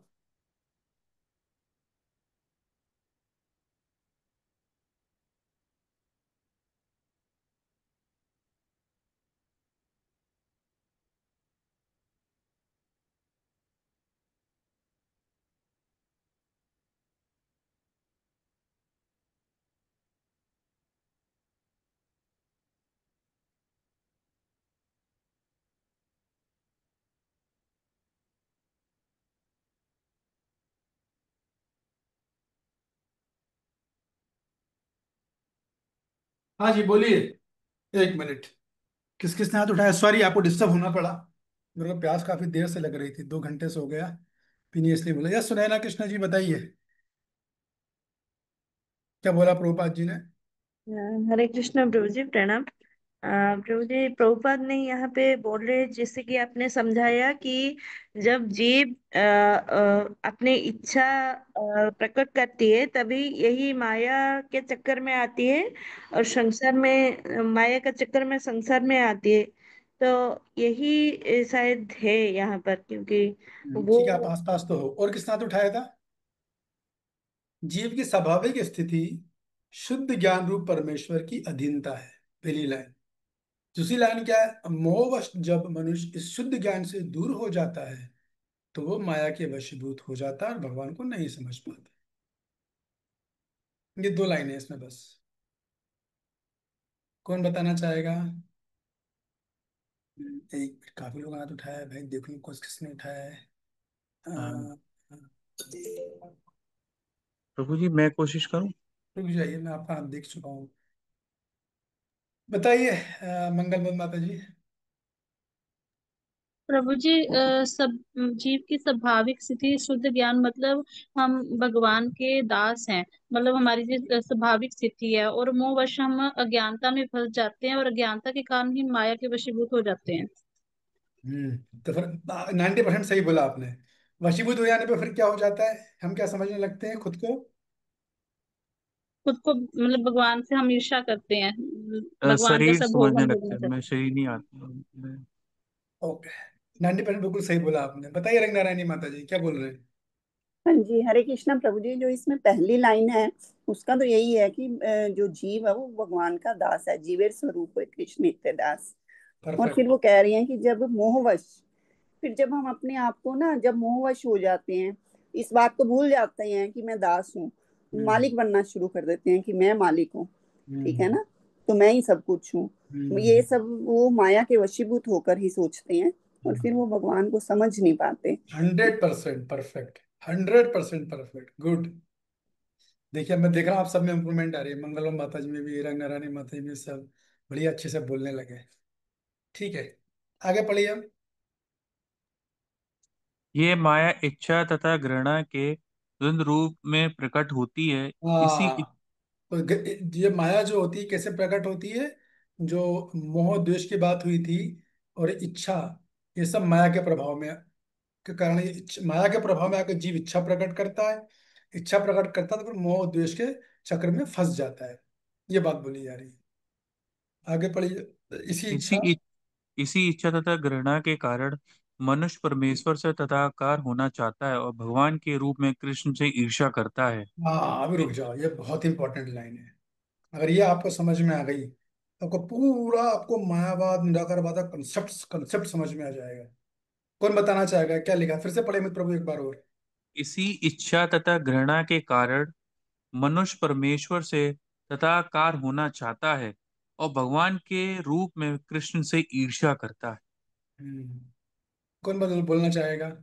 ये क्या बोल रहे हैं? तदाकार होना है, फिर ईर्ष्या भी करनी है भगवान से। हम्म,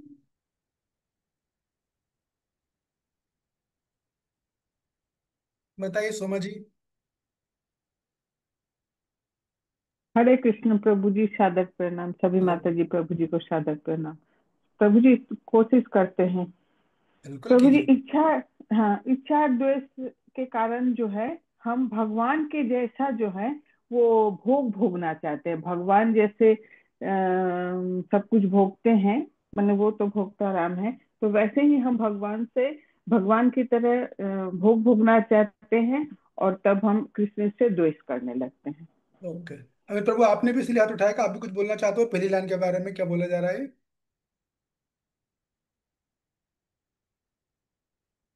अमित प्रभु सुन रहे हो आप?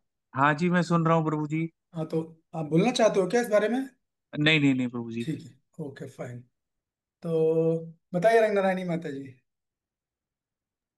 हाँ जी, हरे कृष्णा प्रभु जी। प्रयास करती हूँ कि जब इच्छा करता है इंसान, जीव इच्छा करता है कि मालिक बनना चाहता है, तो घृणा के कारण मनुष्य परमेश्वर से तदाकार होना चाहता है। मतलब कि जो निर्विशेषवादी हैं वो ये सोचते हैं कि जब मैं जाऊंगा तो मैं भगवान में ही मिल जाऊंगा, तो हम एक ही हैं। तो मतलब श्रेष्ठ नहीं मानता वो भगवान को कि हम भगवान के अंश हैं, उन्हीं में मिल जाएंगे, तो कोई फर्क ठीक है। डिफरेंस ही नहीं है। ओके, आगे अगली लाइन।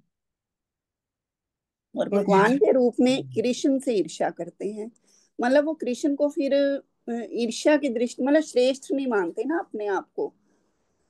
मतलब अपने आप को श्रेष्ठ, मतलब भगवान को श्रेष्ठ नहीं मानते अपने देखिए, से। श्रेष्ठ मामला एक अलग बात है माता, जो ईर्ष्या करना दूसरी बात है। ठीक है, मैं किसी को श्रेष्ठ नहीं मानता, लेकिन मैं ईर्ष्या भी नहीं करता हूँ, है ना।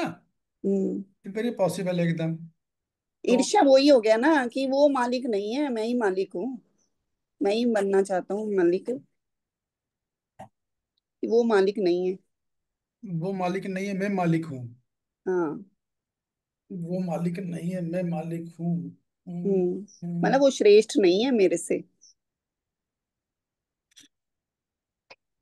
नहीं, ऐसा नहीं है माता जी, ऐसा नहीं है। ठीक है, ठीक है प्रभु जी, आप बता दीजिए। नहीं नहीं, ऐसा नहीं है, आपने प्रयास किया, बहुत अच्छा किया, मुझे खुशी हुई। जब पार्टिसिपेंट करोगे आप, तो जितना आप लोग करोगे उतना ज्यादा मैं आपको गहराई में लेके जा सकता हूँ। लास्ट सुनीता जी बताइए। हाँ जी प्रभु जी, वो ब्रह्म ज्योति में लीन होना चाहता है और भगवान के साकार रूप को नहीं मानता। देखिए, आप बोल रहे हैं भगवान के रूप में कृष्ण से ईर्ष्या करता है। हाँ, तो भगवान के जो साकार रूप है, कि भगवान भी जो है, तो भगवान का एक रूप है, उससे वो ईर्ष्या करता है। वो उसमें नहीं जाना चाहता कि मेरे मैं भगवान का जो है, मैं ब्रह्म ज्योति में लीन हो जाऊंगा तो मेरा फिर से जन्म नहीं ठीक होगा है, और मुझे। देखिए सुनिए, इस बात को समझिए, आप सभी लोग समझ लो कि यदि मान लो कोई व्यक्ति, अब सॉरी, मतलब कोई भी योगी है, अगर वो परमात्मा से ईर्ष्या करता है, अगर वो भगवान से ईर्ष्या करता है, तो कभी भी वो ब्रह्म ज्योति में तदाकार नहीं हो सकता। ठीक है, इसको समझो आप।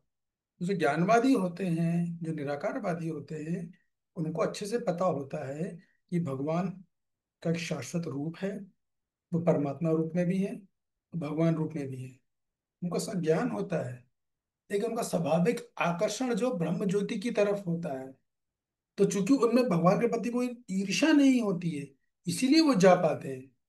लेकिन ऐसे भी ज्ञानी होते हैं जिन्हें भगवान के प्रति ईर्ष्या होती है, जी भी सुनो आप, तो वो कभी जा ही नहीं सकते, तदाकार हो ही नहीं सकते। अब मैं जो बता रहा हूँ ये एक बात है, ठीक है। अब आगे की बात सुनिए, देखिए होता क्या, कॉन्सेप्ट कैसे काम करता है। कि देखिए क्यों कारण है कि कुछ लोग भगवान की में ब्रह्म ज्योति में मिलना चाहते हैं, वो क्यों भक्ति नहीं करना चाहते, वो क्यों भगवान के दास नहीं बनना चाहते, है कि नहीं।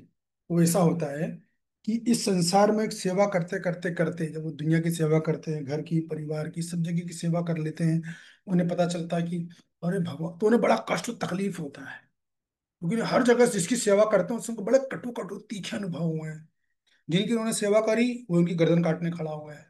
दुख होता है, कष्ट होता है आदमी को, जब जिसकी आप सेवा करो वही आपको दोष दे तो बहुत कष्ट होता है। कि आपने किसी ने उठाया हो, तो मैंने तो उठाया है, बहुत कष्ट होता है, बहुत पीड़ा होती है। इसकी हम इतनी सेवा करो और यही हमें ब्लेम कर रहा है।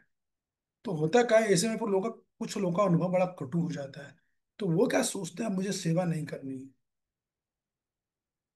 लेकिन जैसे ही आप उनको बोलोगे कृष्ण परम भगवान है, जैसे ऊपर की लाइन में बोला अभी, है ना, कि कृष्ण परम भगवान है और वो स्वामी और हम उनके दास हैं। तो दास का मतलब क्या है, स्वामी कौन है भगवान, हम कौन है दास, तो दास का मतलब क्या है, दास तो सेवा करेगा। करेक्ट है या ना। जी प्रभु। अगर आप जी किसी को प्रभु। बोलते हो कि भाई आपसे बोलो मोहन सोहन का दास है, तो उसका मतलब क्या है कि मोहन सोहन की सेवा करेगा ना। प्योर मनी कृष्ण वल्लभ माता जी, क्या बोल रहे हो आप, सही है कि नहीं है, करेगा ना, हाँ। तो इन लोगों को चूंकि सेवा का अनुभव इतना खतरनाक हो चुका होता है, तो जैसे आप इनको बोलते हो कि अरे भगवान का तो रूप है, भगवान का साकार है, वहां तो खूब सारी सेवाएं हैं, तो ये लोग भयभीत हो जाते हैं, अरे फिर से सेवा करनी पड़ेगी, ऑलरेडी इतना सब कुछ भोग किया है। नहीं भैया, हमको तो ब्रह्म ज्योति में जाना है। एक्चुअली ये लोगों का मूल कारण होता है, ये इन लोगों का मूल कारण होता है कि क्यों ये ब्रह्म ज्योति में तदाकार होते हैं। क्योंकि इनका अनुभव इतना कटु हो चुका है संसार में दूसरों की सेवा कर करके, कि ये फर्स्ट इतने ज्यादा फर्स्टेड हो चुके हैं, आप हमें सेवा करनी ही नहीं है। आप तो ऐसी जगह जाएंगे जहाँ सेवा हो ही नहीं, ब्रह्म ज्योति में पड़े रहेंगे सारा जीवन भर क्योंकि वहां कोई सेवा थोड़ी है, ब्रह्म ज्योति में जाके पड़े रहो बस, आप पड़े रहोगे वैसे। आत्मा हो, परमात्मा हो, आत्मा हो, ब्रह्म ज्योति में पड़े रहो। आत्मा को ना भूख लगे, ना कुछ हो, कुछ ना नहाना, ना धोना, ना कपड़े धोना, कुछ थोड़ी ना करना है तो पड़े रहो आत्मा के रूप में बैठे बैठे। तो इसलिए उनको भगवान की अब सेवा की जब बात आती है तो वो भयभीत हो जाते हैं एक्चुअली। तो भैया मुझे सेवा नहीं करनी, इस बात को यहाँ पर बोला जा रहा है। लेकिन जो शुद्ध भक्त होता है वो तो वो एक्चुअली उनको जब बोला ना भगवान कृष्ण के में रूप से ईर्ष्या करता है, इसका मतलब है कि वो भगवान से ईर्ष्या नहीं करता कृष्ण से, भगवान कृष्ण को सेवा करनी पड़ेगी, उससे उसको समस्या आती है। क्यों? उसे पुराना अनुभव हो चुका है। लेकिन शुद्ध भक्त ऐसा नहीं होता है। वो तो भैया उसके अंदर इच्छा भी भगवान, इसमें एक ही इच्छा होती है कि भगवान की सेवा करना है, और उसमें घृणा कुछ होती नहीं, तो मोहग्रस्त नहीं होता। इसीलिए वो लोग भगवान कृष्ण को समझ पाते हैं, जो शुद्ध भक्त होते हैं। लेकिन जो ब्रह्म ज्योति वाले हैं, वो नहीं समझ पाते, या जो ज्ञानवादी है, जो तदाकार होना चाहते हैं, वो नहीं समझ पाते। ये इसकी एक अंडरस्टैंडिंग है। अभी मैं दूसरी अंडरस्टैंडिंग आपको बता देता हूँ। जैसे यहाँ बोला जा रहा है, किसी अच्छा तथा घृणा के कारण मनुष्य परमेश्वर से तदाकार होना चाहता है और भगवान के रूप में कृष्ण से ईर्ष्या करता है। तो अब आगे की बात सुन लिया, अगर आपको समझ में आया तो ठीक है, नहीं तो आप जो समझ में आया वहां तक रहिएगा। देखिए निराकारवादी एक्चुअली चार तरह के होते हैं, मैं दो की बात करूंगा केवल। पहले वो जो मैंने बताया, जो परमात्मा को भी जानते हैं, भगवान को भी जानते हैं, सबका सम्मान करते हैं, लेकिन उनका हमेशा स्वाभाविक आकर्षण जो है वो ब्रह्म ज्योति की तरफ ही रहता है। उनको पता है कृष्ण के बारे में, परमात्मा के बारे में भी जानते हैं। लेकिन जैसे हनुमान जी है, हनुमान जी को क्या सका भाव नहीं पता? पता है। हनुमान जी को क्या गोपी भाव नहीं पता? पता है। लेकिन वो दास भाव में आकर्षण है उनका, वो संतुष्ट है वहां पर एकदम। चेतन महाप्रभु ने बोला छोड़ो राम को, कृष्ण की सेवा करो, नहीं कर पाया, रोने लगे, वो जाके बोले मेरे से नहीं होगा। भगवान चेतन महाप्रभु बोले मैं तो कल तुम्हारी परीक्षा ले रहा था, बढ़िया, तुम जो अपनी जगह सही हो, अपने भाव में स्थित हो। तो उसी प्रकार ये पहले वाले। दूसरे ऐसे होते हैं निराकारवादी, जो कि आ, ब्रह्म ज्योति में जाना चाहते हैं, ज्ञान योग भी करते हैं, ये ब्रह्म ज्योति को पसंद भी करते हैं, लेकिन ये भगवान के रूप को पसंद नहीं करते। जो कृष्ण है ना, उनके रूप को पसंद नहीं करते वो। चूंकि वो पसंद नहीं करते इसलिए वो जाके फिर गिर जाते हैं। पहला वाला गिरता नहीं है, पहला वाला वहीं रहता है, क्योंकि वो भगवान का, कृष्ण का सम्मान करता है। ये दूसरा वाला ईर्ष्या करता है, वो नीचे गिर जाता है। तो प्रोपा जी दूसरे वाले की बात कर रहे हैं, दूसरे प्रकार का ज्ञानी होता है। ठीक है, किसी का कुछ प्रश्न अभी तक? हरे कृष्ण प्रभु जी, ऊपर से चला गया थोड़ा, एग्जाम्पल मैंने ठीक नहीं समझ में आया। क्या चला गया ऊपर से? नहीं, ये बात प्रभु जी की इच्छा और घृणा के कारण मनुष्य परमेश्वर से तादात्म्य, तो हम लोग खुद इच्छा करते हैं तब न भगवान को देखना चाहते हैं। हम्म, ठीक है, समझ गए। तो आप कौन बोल रहे हो माता जी? सुमा। उमा माता जी? जी जी जी। अच्छा अच्छा, ठीक है। तो देखिए ऐसा है कि हम लोगों की जो बात हो रही है, हम लोग तो भक्ति के पथ पे हैं, ठीक है। तो हम लोग थोड़ा ना भगवान से कोई ईर्ष्या कर रहे हैं, हम तो भगवान के प्रति, हमने भक्ति चुनी ही इसलिए कि हम भगवान के प्रति प्रेम उत्पन्न करें। एक ठीक। बात। हम्म। दूसरी बात, क्या आपकी इच्छा ब्रह्म ज्योति में तदाकार होने की है? नहीं। हाँ। तो हम लोग तो इसमें आ ही नहीं रहे हैं, इस कैटेगरी में हम लोग थोड़ी आ रहे हैं। यहाँ बात हो रही है उस निराकारवादी की, जो कि ब्रह्म ज्योति में जाना चाहता है, लेकिन वो भगवान के रूप, भगवान का जो साकार रूप है वो उसको पसंद नहीं है। हम्म। तो वो जाके गिर आएगा, ओ। ब्रह्म ज्योति में जाएगा जरूर।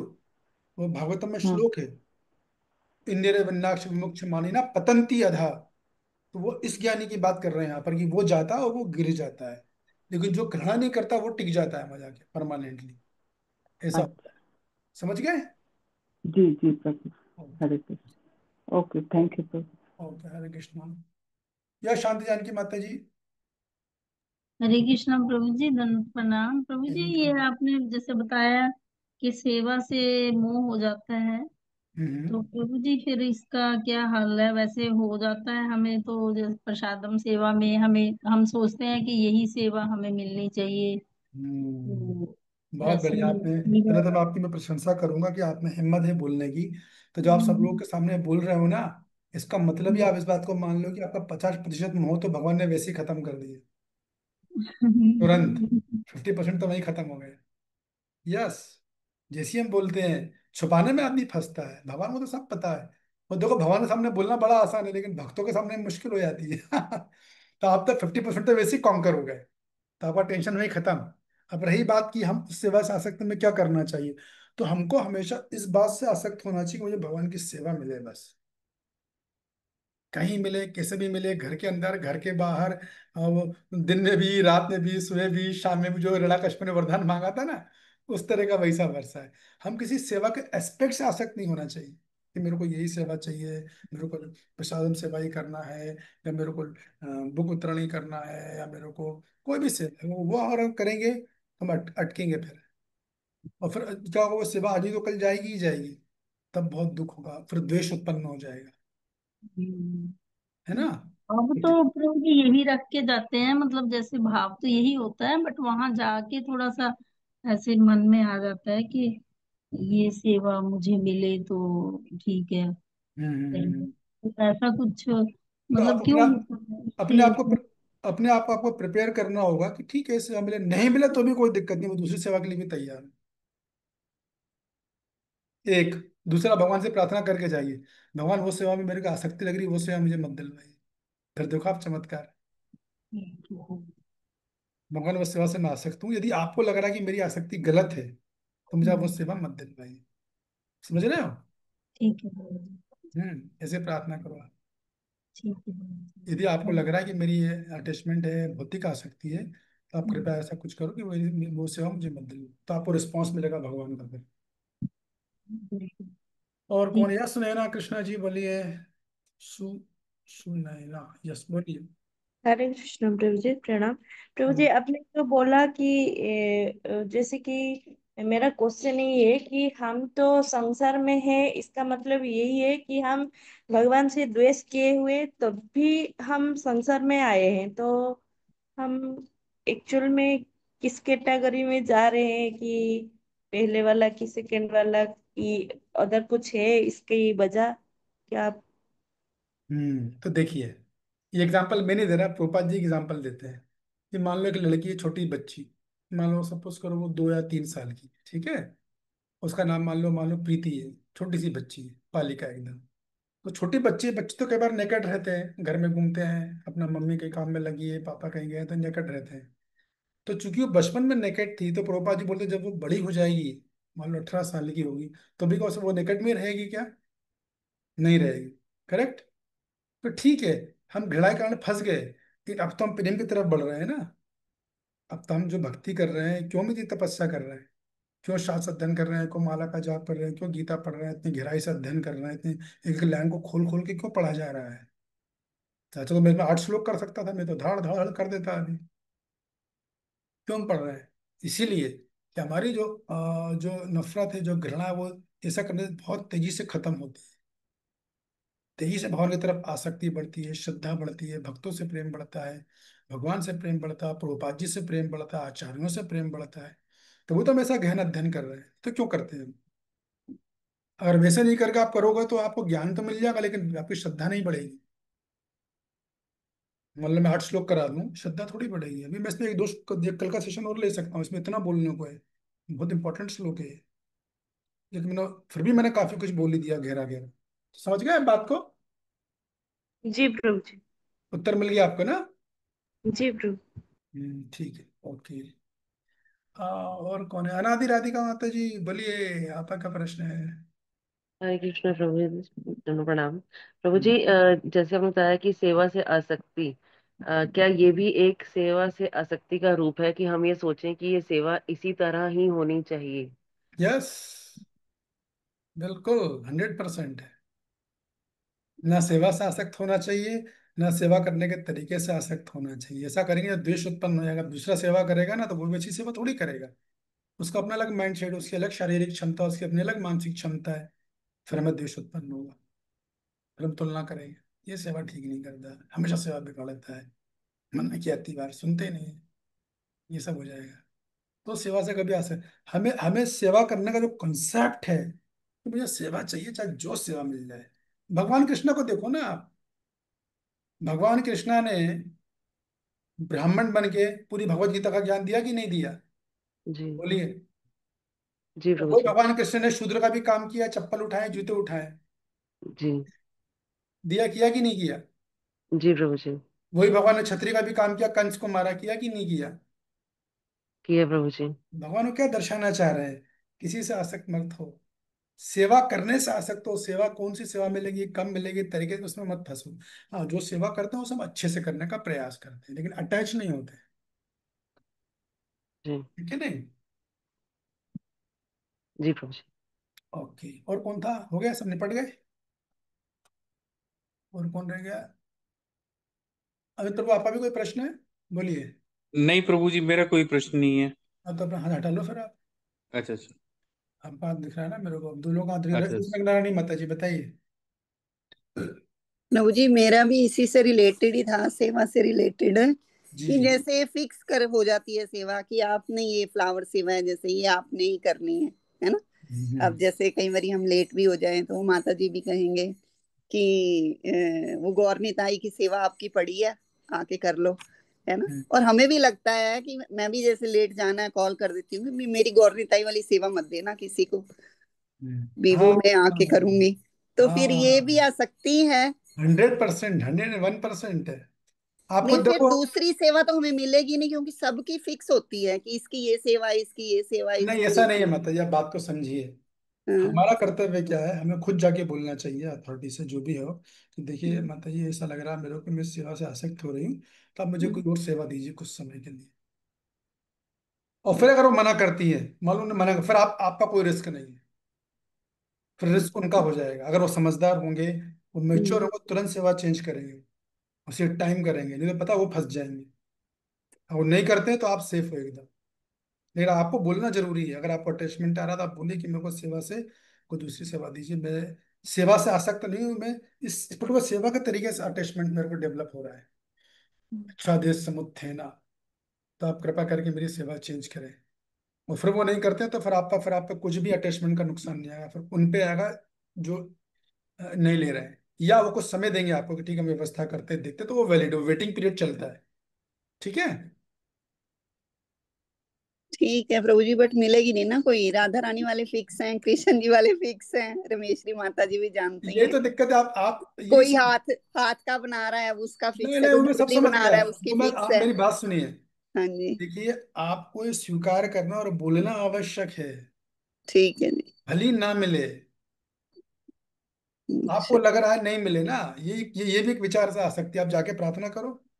हम्म, आप कर लो कल प्रार्थना के राधा रानी के सामने, कि राधा रानी, हम्म, जैसे मैंने, अगर आपको लगता है कि मैं आ सकता हूँ तो मेरी सेवा बदल दीजिए। देखो कैसे सेवा बदलेगी आपकी, क्यों नहीं बदलेगी?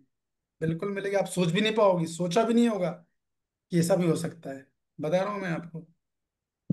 ये कृष्ण भक्ति बहुत डायनामिक है, लेकिन चूंकि हम लोग मोनोटनी में जीते ना, असली रियलाइजेशन नहीं आता लाइफ का। ना, कृष्ण हम्म, भक्ति में इतना डायनामिज्म है, हर एक सेकंड में डायनामिज्म है। शर्त को आगे तो निकले कोई। इतना भगवान ऐसा नचाएंगे आपको, खड़िए सेवा, वो सेवा, तीसरी सेवा, सेवा बदलती चली जाएंगी। आप सोच ही नहीं पाओ। आपको लग रहा है कि अरे मतलब पता है प्रभु जी, हम मंदिर में रहते हैं, हम जानते हैं, लेकिन ऐसा नहीं है। क्योंकि मैं सब फेस से निकला हुआ हूँ। मैंने भी ये प्रश्न पूछा था, मुझे भी यही जवाब मिला था, वो हुआ जो उन्होंने कहा था। मैंने जाके प्रार्थना करी तुरंत, इतना भगवान ऐसा नचा कि मैंने कहा भगवान रुक जाओ। मैं जाके बोलना पड़ा भगवान को, बस बस भगवान बहुत हो गया अब नहीं। थोड़ा ब्रेक चाहिए मेरे को। ऐसा हो गया था। ठीक है ना? तो आप ट्राई कीजिए। और मान लो सपोज करो आप ऐसा सोचते हो कि नहीं, लेकिन एटलीस्ट अगर आप वाकई में मानते हो तो आपको प्रार्थना करने में क्या प्रॉब्लम है? अगर आप प्रार्थना कर रहे हो और बोल भी रहे हो तो आपका शुद्धिकरण होगा, तो आपने प्रगति कर ली। ठीक है प्रभु। है ना? समझ में आ गया ना आपको हाँ जी, ठीक है प्रभु। ये थैंक बात? You sir. ठीक है। यस प्रियंका जी, हरे एक कृष्ण मिनट, एक मिनट, एक मिनट, 21 शब्द के अंदर आपको अपना प्रश्न पूछना है। प्रभु पूछिए। जी, जैसे मतलब माँ जी को सेवा से आसक्ति हो जाती है, मुझे ना भक्तों से आसक्ति हो जाती है। जैसे इस्कॉन में जाती हूँ, मतलब कभी कभी ऐसा होता है माता जी से नहीं मिल पाती, तो मुझे बड़ा वो लगता है आज मेरा इस्कॉन जाना मतलब सफल नहीं रहा, मैं माता जी से नहीं मिल पाई, ये रहता है। और दूसरा क्वेश्चन है मेरा, मतलब जैसे हम गुरु पता नहीं, मैं सोचती हूँ मैं इस लायक नहीं हूँ, पता नहीं मुझे चलिए गुरु। एक एक प्रश्न कर लेते हैं।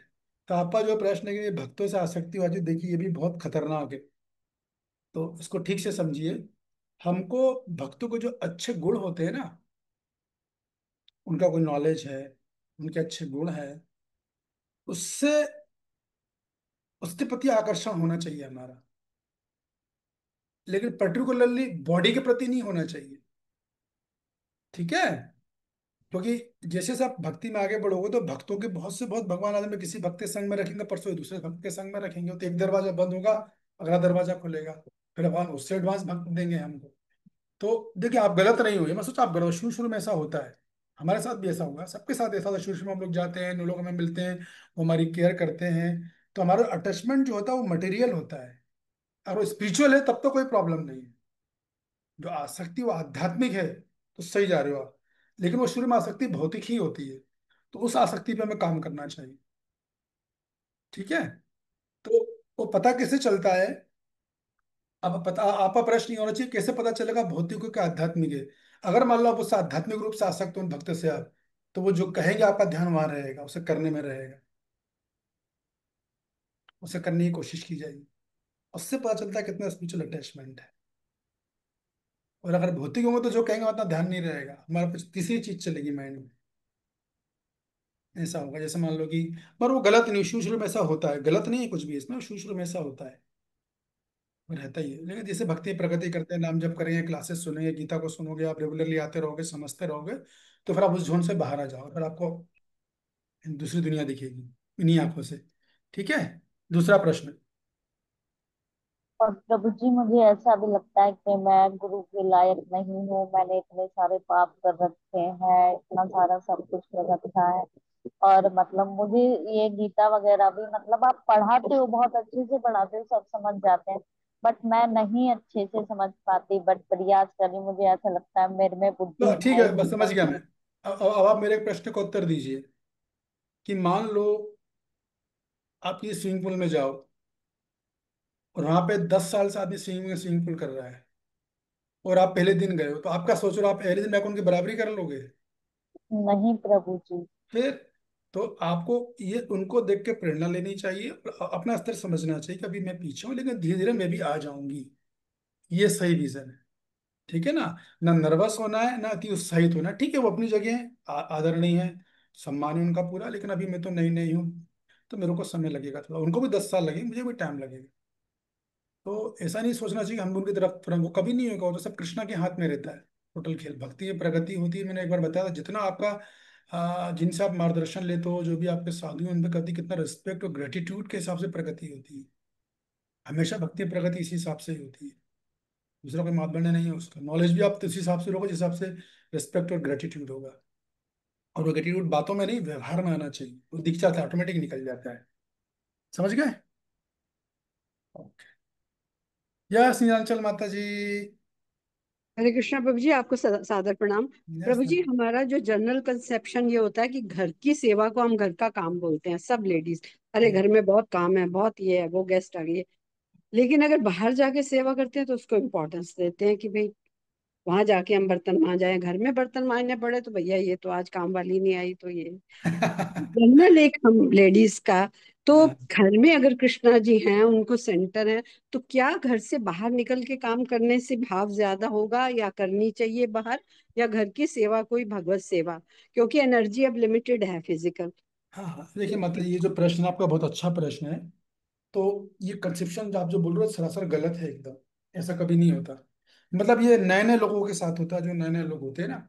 ये जैसा आप भक्ति में प्रगति करोगे, जैसे मैच्योर होते जाओगे, तो वो कृष्णा जो मंदिर में है या कहीं और है, या वही मेरे घर में भी है, तो मैं ये सेवा कर रहा हूँ केवल कृष्ण की प्रसन्नता के लिए।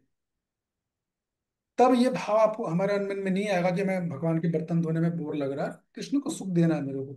मैं यहाँ सेवा करूँ वहां करूँ, मेरा पर्पस तो एक ही है ना, कृष्ण को सुख देना।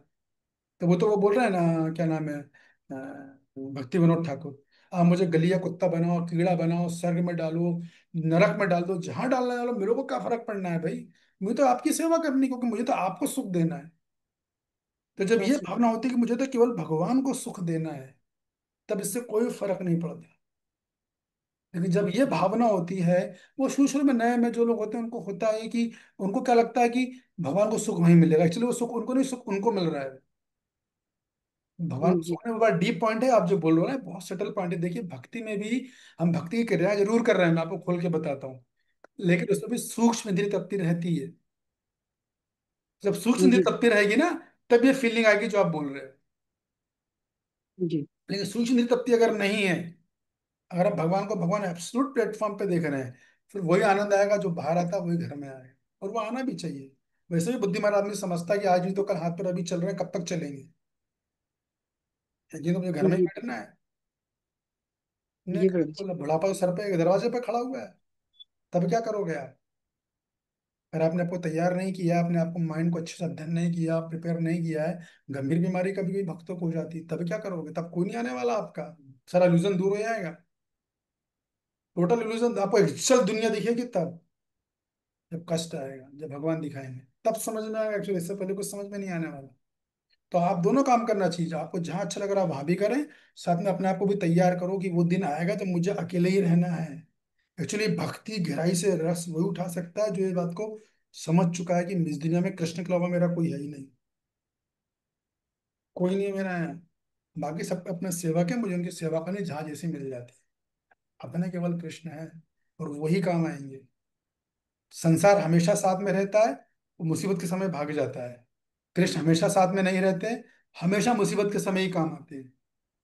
बहुत सुंदर प्रभु जी, इससे इसका सुंदर कुछ होंगे। बहुत सुंदर। इसका प्रभु जी सब। एक, जी प्रभु जी, मैंने बीच ठीक में, है, बोलिए, प्रभु समझ में प्रभु आया। जी एक बात और थी, जो आप अभी आज निराकार में लीन होने की बात बता रहे थे, तो मैंने शायद पहले भी आपसे निवेदन किया था कि मेरा जब मैंने एंटर किया था तो मेरा भी एम यही था कि अब लीन होना है, भगवान में लीन हो जाना है, नहीं आना संसार में। लेकिन उसकी वजह यही थी जो आज बताई है आपने। तब मैं ये सेवा कर करके तो मतलब इतने दोष दिखते हम्म। हैं, तो फिर सेवा करेंगे, फिर गिर जाएंगे पाप करके। हाँ। सेवा में कुछ गलतियां अपराध हो ही जाएंगे, तो हम्म। छोड़ो इसका चक्कर। हम्म। तो नहीं आना ही नहीं है, बस खत्म हाँ, कहानी। इसीलिए तो ये रीजन है, इसलिए वो निराकार ब्रह्म की उपासना करते हैं। ये बात है। लेकिन आप तो भक्तों के संग में, आप तो इतनी सीनियर हो, इतने सालों, तो आपको कोई चिंता वाली बात नहीं, आप तो भगवत धाम ही जाओगे। आपको आपका हैं? मिलता रहे, बस यही अब भगवान से मांगू कि जीवन के अंत इस समय में आपका जो मिला है, इसके लिए मैं भगवान की बहुत बहुत आभारी, और तनु माता जी की बहुत आभारी। ठीक है। वो पहले आपसे जुड़ी तो फिर मुझे भी जोड़ दें। धन्यवाद आपका मतलब, थैंक यू सो धन्यवाद, मच। बस आपसे जुड़े रहे आप हम। तो, आप वैसे ही बहुत सिंसियर हो, बहुत सिंसियर हो, मैं जानता हूँ। यस, निकुंजेश्वरी वृंदा। प्रणाम आपको, थैंक वृंदा माता जी, आपने क्या हाथ उठा लिया, बताइए। हरे कृष्ण प्रभु जी, दंडवत प्रणाम। धन्यवाद, प्रणाम। प्रभु जी, जो अभी आप आसक्ति से बता रहे हैं उसी से रिलेटेड मेरा क्वेश्चन है। जैसे कि मैं जो सेंटर में सेवा देती थी, तो वहां पर क्या है कि जैसे प्रीचिंग जब होता था, तो मैं प्रीचिंग में वहां पर जब लेक्चर होता था तो मुझे लेक्चर सुनना बहुत अच्छा लगता था। तो हमेशा लेक्चर के टाइम वहां अंदर हॉल में रहती थी। बाद में हमारी सेवा जो है वो रिसेप्शन पर लगा दी गई कि जो नए भक्त आते हैं उनको इस्कॉन में काउंसलिंग करिए आप, जो है, इसलिए आपकी रिसेप्शन सेवा होगी। बट जब रिसेप्शन पर बैठते हैं तो अंदर हॉल में क्या चल रहा है कुछ पता ही नहीं चलता है, तो मन नहीं लगता प्रश्न है। क्या है आपका? प्रश्न तो पूछो, आप डिटेल बाद हाँ, में, पहले प्रश्न। क्वेश्चन क्वेश्चन यही है कि जैसे वो प्रीचिंग सुनना भी क्या ये आसक्ति में आता है कि रिसेप्शन पे लगा दिया गया तो वहां मन नहीं लग रहा है, और प्रीचिंग में बैठने नहीं दिया जा रहा है कि नहीं आपको रिसेप्शन पर सेवा देनी है। हाँ, तो देखिए क्या होता है कि हमें इस चीज को समझना चाहिए कि अगर हमारे अंदर अंदर मन में इच्छा है कि मुझे भगवान के विषय में सुनना है, भगवान के विषय में जानना है, तो ये बहुत अच्छा विचार है। या मुझे अध्ययन करना है या श्रवण करना है, उसकी अग्नि धधक रही है, तो बहुत बढ़िया विचार है। तो हम हमारे अंदर उसकी हैंकरिंग अगर आ रही है, ये भक्ति में बहुत बड़ी प्रगति का साइन है। भगवान की ये प्रमाण है कि भगवान की कृपा हो गई, ये प्रमाण है। रही बात सेवा की, तो ठीक है, हम जब वो सेवा मिलेगी उसको भी हम अच्छे से करें, अंदर हैंकरिंग भी रहेगी, लेकिन वो सेवा भी हम अच्छे से करेंगे, तो दोनों काम करेंगे। हैंकरिंग रहेगी लेकिन वो सेवा भी अच्छे से करेंगे। इसको बोलते हैं संतुलन बनाना। दक्ष, एक भक्त जो है गुण होता है, एक दक्ष का भक्त दक्ष होता है, लेकिन हैंकरिंग तब भी रहेगी उसकी। लेकिन इसका मतलब ये नहीं कि अरे ये सेवा मत करो, कि आप फालतू की सेवा पकड़ा दी, बड़े अच्छा है नहीं, ठीक है, इच्छा है मेरी, जैसी मौका मिलेगा तुरंत भाग के जाएंगे अगर पूछा जाएगा, लेकिन अभी सेवा भगवान ने दी है तो ये सेवा भी हम अच्छे से ही करेंगे। ये बात है। ठीक है। जी प्रभु जी। हम्म। ठीक है। आज बहुत समय हो गया, कितना, पूरे 2 घंटे हो गए, आज तो 6:30 1.5 घंटा हो गया आज। आप सब लोग का बहुत बहुत धन्यवाद, थैंक यू वेरी मच। कोई कमेंट कोई करना चाहे तो कर सकता है आज ही क्लास के बारे में। बहुत लंबा चौड़ा सेशन हो गया ये। मुझे पता था आज ही होगा, ये श्लोक ही ऐसा था ये। इच्छा देश समुत्थेन दंत मोहेन भारत। इसको दूसरे एंगल से भी लिया जा सकता है एकदम। यस जितेंद्र ऋषिकेश प्रभु। प्रभु जी थोड़ा बाहर है प्रभु जी, लेकिन आपका क्लास बड़ा प्रभु जी मेरे को लग रहा है जैसे ये क्लास मेरे लिए था। मतलब जैसे आपने बताया कि सेवा से अटैचमेंट या फिर जो है हमें वो होना चाहिए, दक्षिणा होना चाहिए, कितने वो करना चाहिए, और एक जो ब्रह्म में लीन होते हैं वो भी हम एक ही चीज जानते थे कि उनका जो आपने बताया कि स्वभाव होता है, तो वो उसमें जाते हैं। एक ईर्ष्या होता है जिसे कि वो नीचे आ जाते हैं। मैं ये जानता था कि जो स्वभाव से जाते हैं वो फिर नीचे ही गिर जाते हैं। मतलब यही मतलब इससे समझ में आया था, अभी तक गीता पढ़ा था तो। लेकिन आज मालूम चला कि जो ईर्ष्या करते हैं वो नीचे आते हैं, जो स्वाभाविक रूप से होते हैं वो तो बड़ा जी बड़ा मतलब प्रभु जी मैं तो फिर भी भगवान राधा पाता थी, लेकिन जो है वैष्णव से हमें मिला दिए, जो कि हर क्वेश्चन का आंसर मिल रहा है। मतलब रियली रियली मतलब thanks.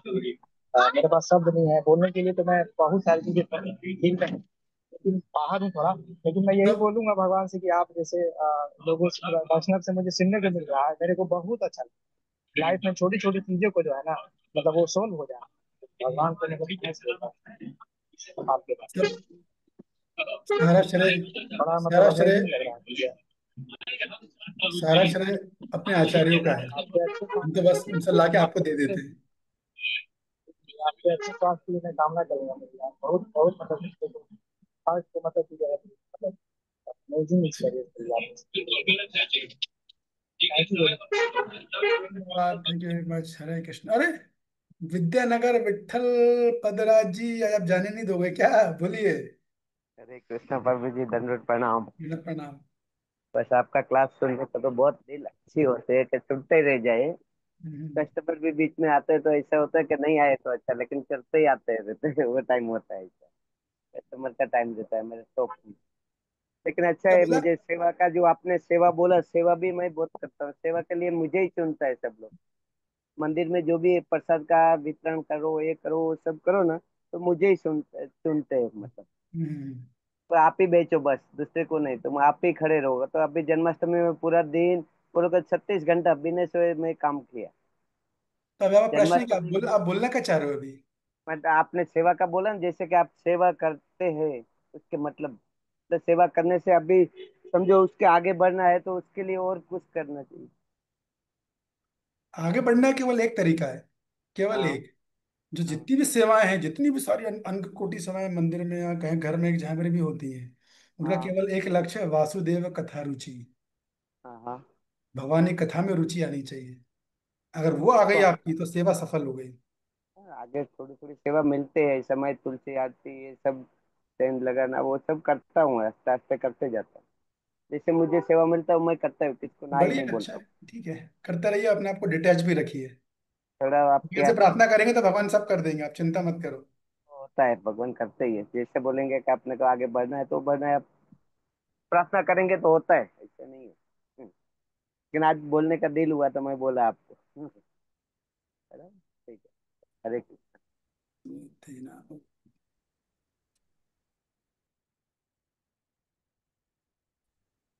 Hare Krishna Prabhu ji, thank you. हरे कृष्ण। सुनिए। हरे कृष्णा हरे प्रभु कृष्णा प्रभु जी, दंडवत प्रणाम। दंडवत प्रभु जी प्रणाम। हरे हरे कृष्ण। कृष्णा, मिलते हैं प्रभु कल। जी हरे दंडवत कृष्णा प्रणाम। प्रभु जी, धन्यवाद हरे प्रणाम। कृष्णा प्रभु जी, दंडवत प्रणाम। प्रणाम।